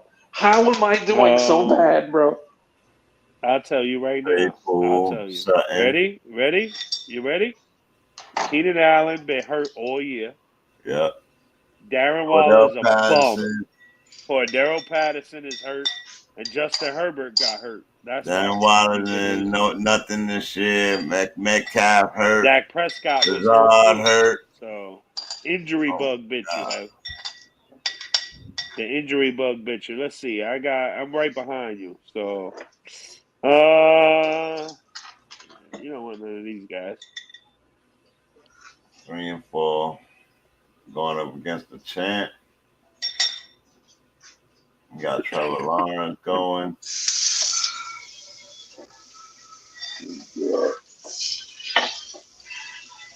Patty Mahomes on the bye.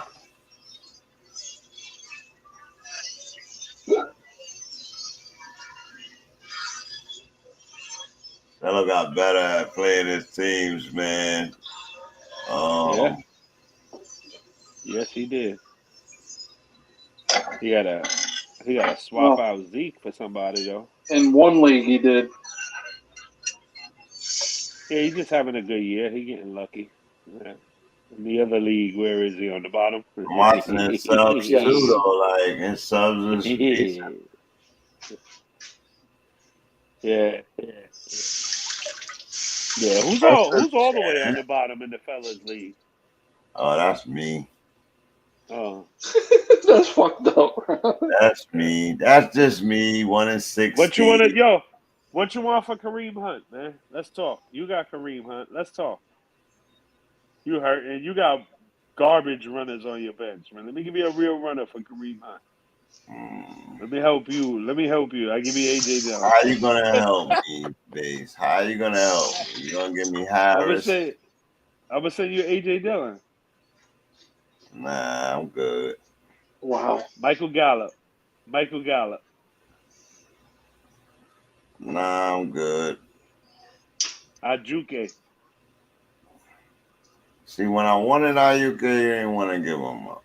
Now you want to throw him over here. Why? Because he ain't not doing well for you. I want Kareem Hunt, man. That's why. Because y'all shitting on my boy, and he don't want to play for y'all. That's why he's playing like shit. He come over to my team, and he gonna play good, that man. I'm telling you, get him off your team. Bring him over to my team. Send me that guy. You're just praying he gets traded to Buffalo so you can have him with Josh Allen. We ain't stupid. Mm-hmm. What are you talking about? There's rumors of like that? Yeah, bro. You ain't been paying attention? Yes, Cleveland said that they were willing to take a 4th rounder for Kareem Hunt, and Buffalo said that they were willing to give up a 4th rounder, but they haven't pulled the trigger. So that tells me they're waiting to see what he does this week. Yo, let's go right now, Steve. Let's get it done, bang, bang. Let's go. What you want? I'll give you somebody real good. Hold on. Let's talk. Hold on. Who you good, want? Man. You want Zach Ertz? What you got for tight end? Let's see. What you got? You're on the bottom, man. You need to do something with your team. You need to shake it up. You can't shake You it got up. nothing. Who you got for a tight end? You got Kyle Pitts. Come on. Send me Pitts, and I'll send you Ertz. So I upgrade you there. You send me Hunt, and I'll send you A.J. Dillon, and we line it up. That's like fair for fair. Nah. Sorry, bro. Nah. He said, nah. D-Hop or A.J. Brown, rest of the season. D-Hop. Volume. I go D-Hop too, man. That's a good one right there. Because A.J. get that work. He put that work in. A.J. efficient. D-Hop is pure volume. All right, And good the night. volume is insane. Charles, if you leaving. Salute. I know it's late. We about to get off. Give me your power rankings, man, for the week. Top 5. Please, you first. Bills, Eagles, Minnesota, Cowboys, Jets. Ew. Ew. Wow. Oh my God. Oh my fucking God, bro. You left the Chiefs off of your top 5 for the Jets. Are you out of your mind? Oh, man. Ouch. Ouch. Go ahead. Oh my God. Eagles, Bills, Chiefs, Dallas, Minnesota.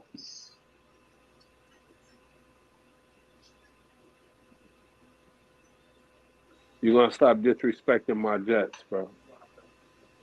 Bro, I did, but I'm sorry. They don't belong nowhere near the top 5. They're definitely top 10. Definitely. But they're not the top 5. Okay. Charles They're left. going to play them all. Them all. I'm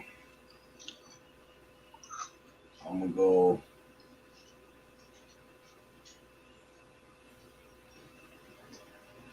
I'm going to go Eagles. Number 1. They undefeated. Let me go. Guess I gotta go Chiefs. Chiefs beat the Bills, right? No. Oh, opposite way. So let me go Yep. Bills, Chiefs. And this is where we all differ. Cowboys, Giants. And that's all out the same thing. That's crazy.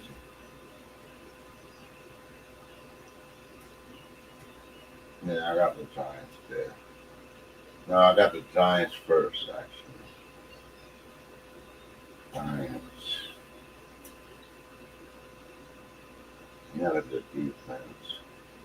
I gotta put the Vikings. So Giants, Vikings again. So that's what I'll do. We'll see what happens tomorrow.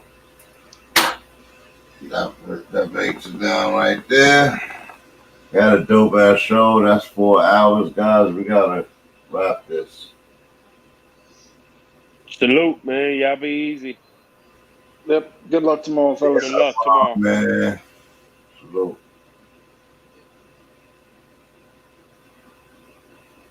All right, everybody. I'm your host, Bang. That was Heb and Bass. Salute to them. Keeping it going today. We had a nice long show today. Had a lot to go over. We went over a lot. We called a lot. Let's see how right we are. You know what I mean? We're midway through the season at week 8. We got 8 more weeks. 8 more weeks. 9 more weeks.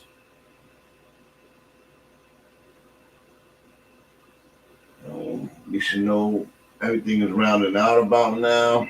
Teams are getting closer. Let's look at the standings. Bills 5-1, Jets 5-2, Ravens 5-3, Chiefs 5-2. So these were my picks. Got the Eagles number 1. I got the Bills number 2. Wait, hold on. The Bills lost 1 game. Okay, so that's correct. Vikings lost 1 game. They might should be number 3 because I believe the Chiefs lost 2 games, right? Yeah, I gotta change my shit tomorrow. So I'm gonna go Eagles, Bills, Vikings,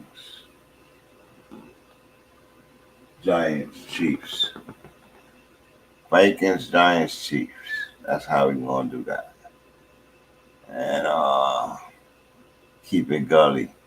Watch out for them Seahawks. 49ers tomorrow can put that pressure on the Seahawks. If the Giants win, they can put that pressure on the Eagles. The Eagles is not going to lose tomorrow. They have one of the best matchups tomorrow. With that said, I'm going to get out of here.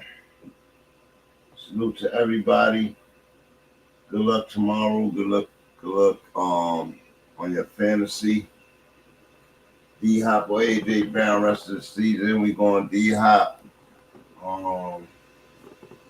Salute to Sir Charles. Salute to David Price for coming in today. Salute to 808 Dole. Salute to you, Legacy. Salute to you, all my supporters. See you tomorrow. Hey!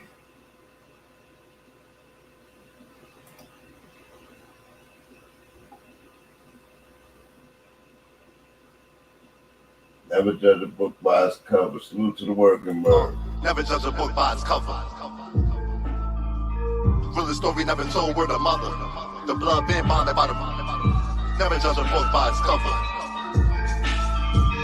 Real story never told, word of mother. The blood been bonded by the mother. Yeah. You already made the assumption. The look on your face like you hate me or something. I cannot wait till the day that I'm bumping. People today really think I be bucking. One thing that I value above money is loyalty. Snakes in the grass, I don't cut it, they calling me. Don't want me winning, they trying to get all of me. Deal with the pressure, ain't no annoying me. Remember the joking in season?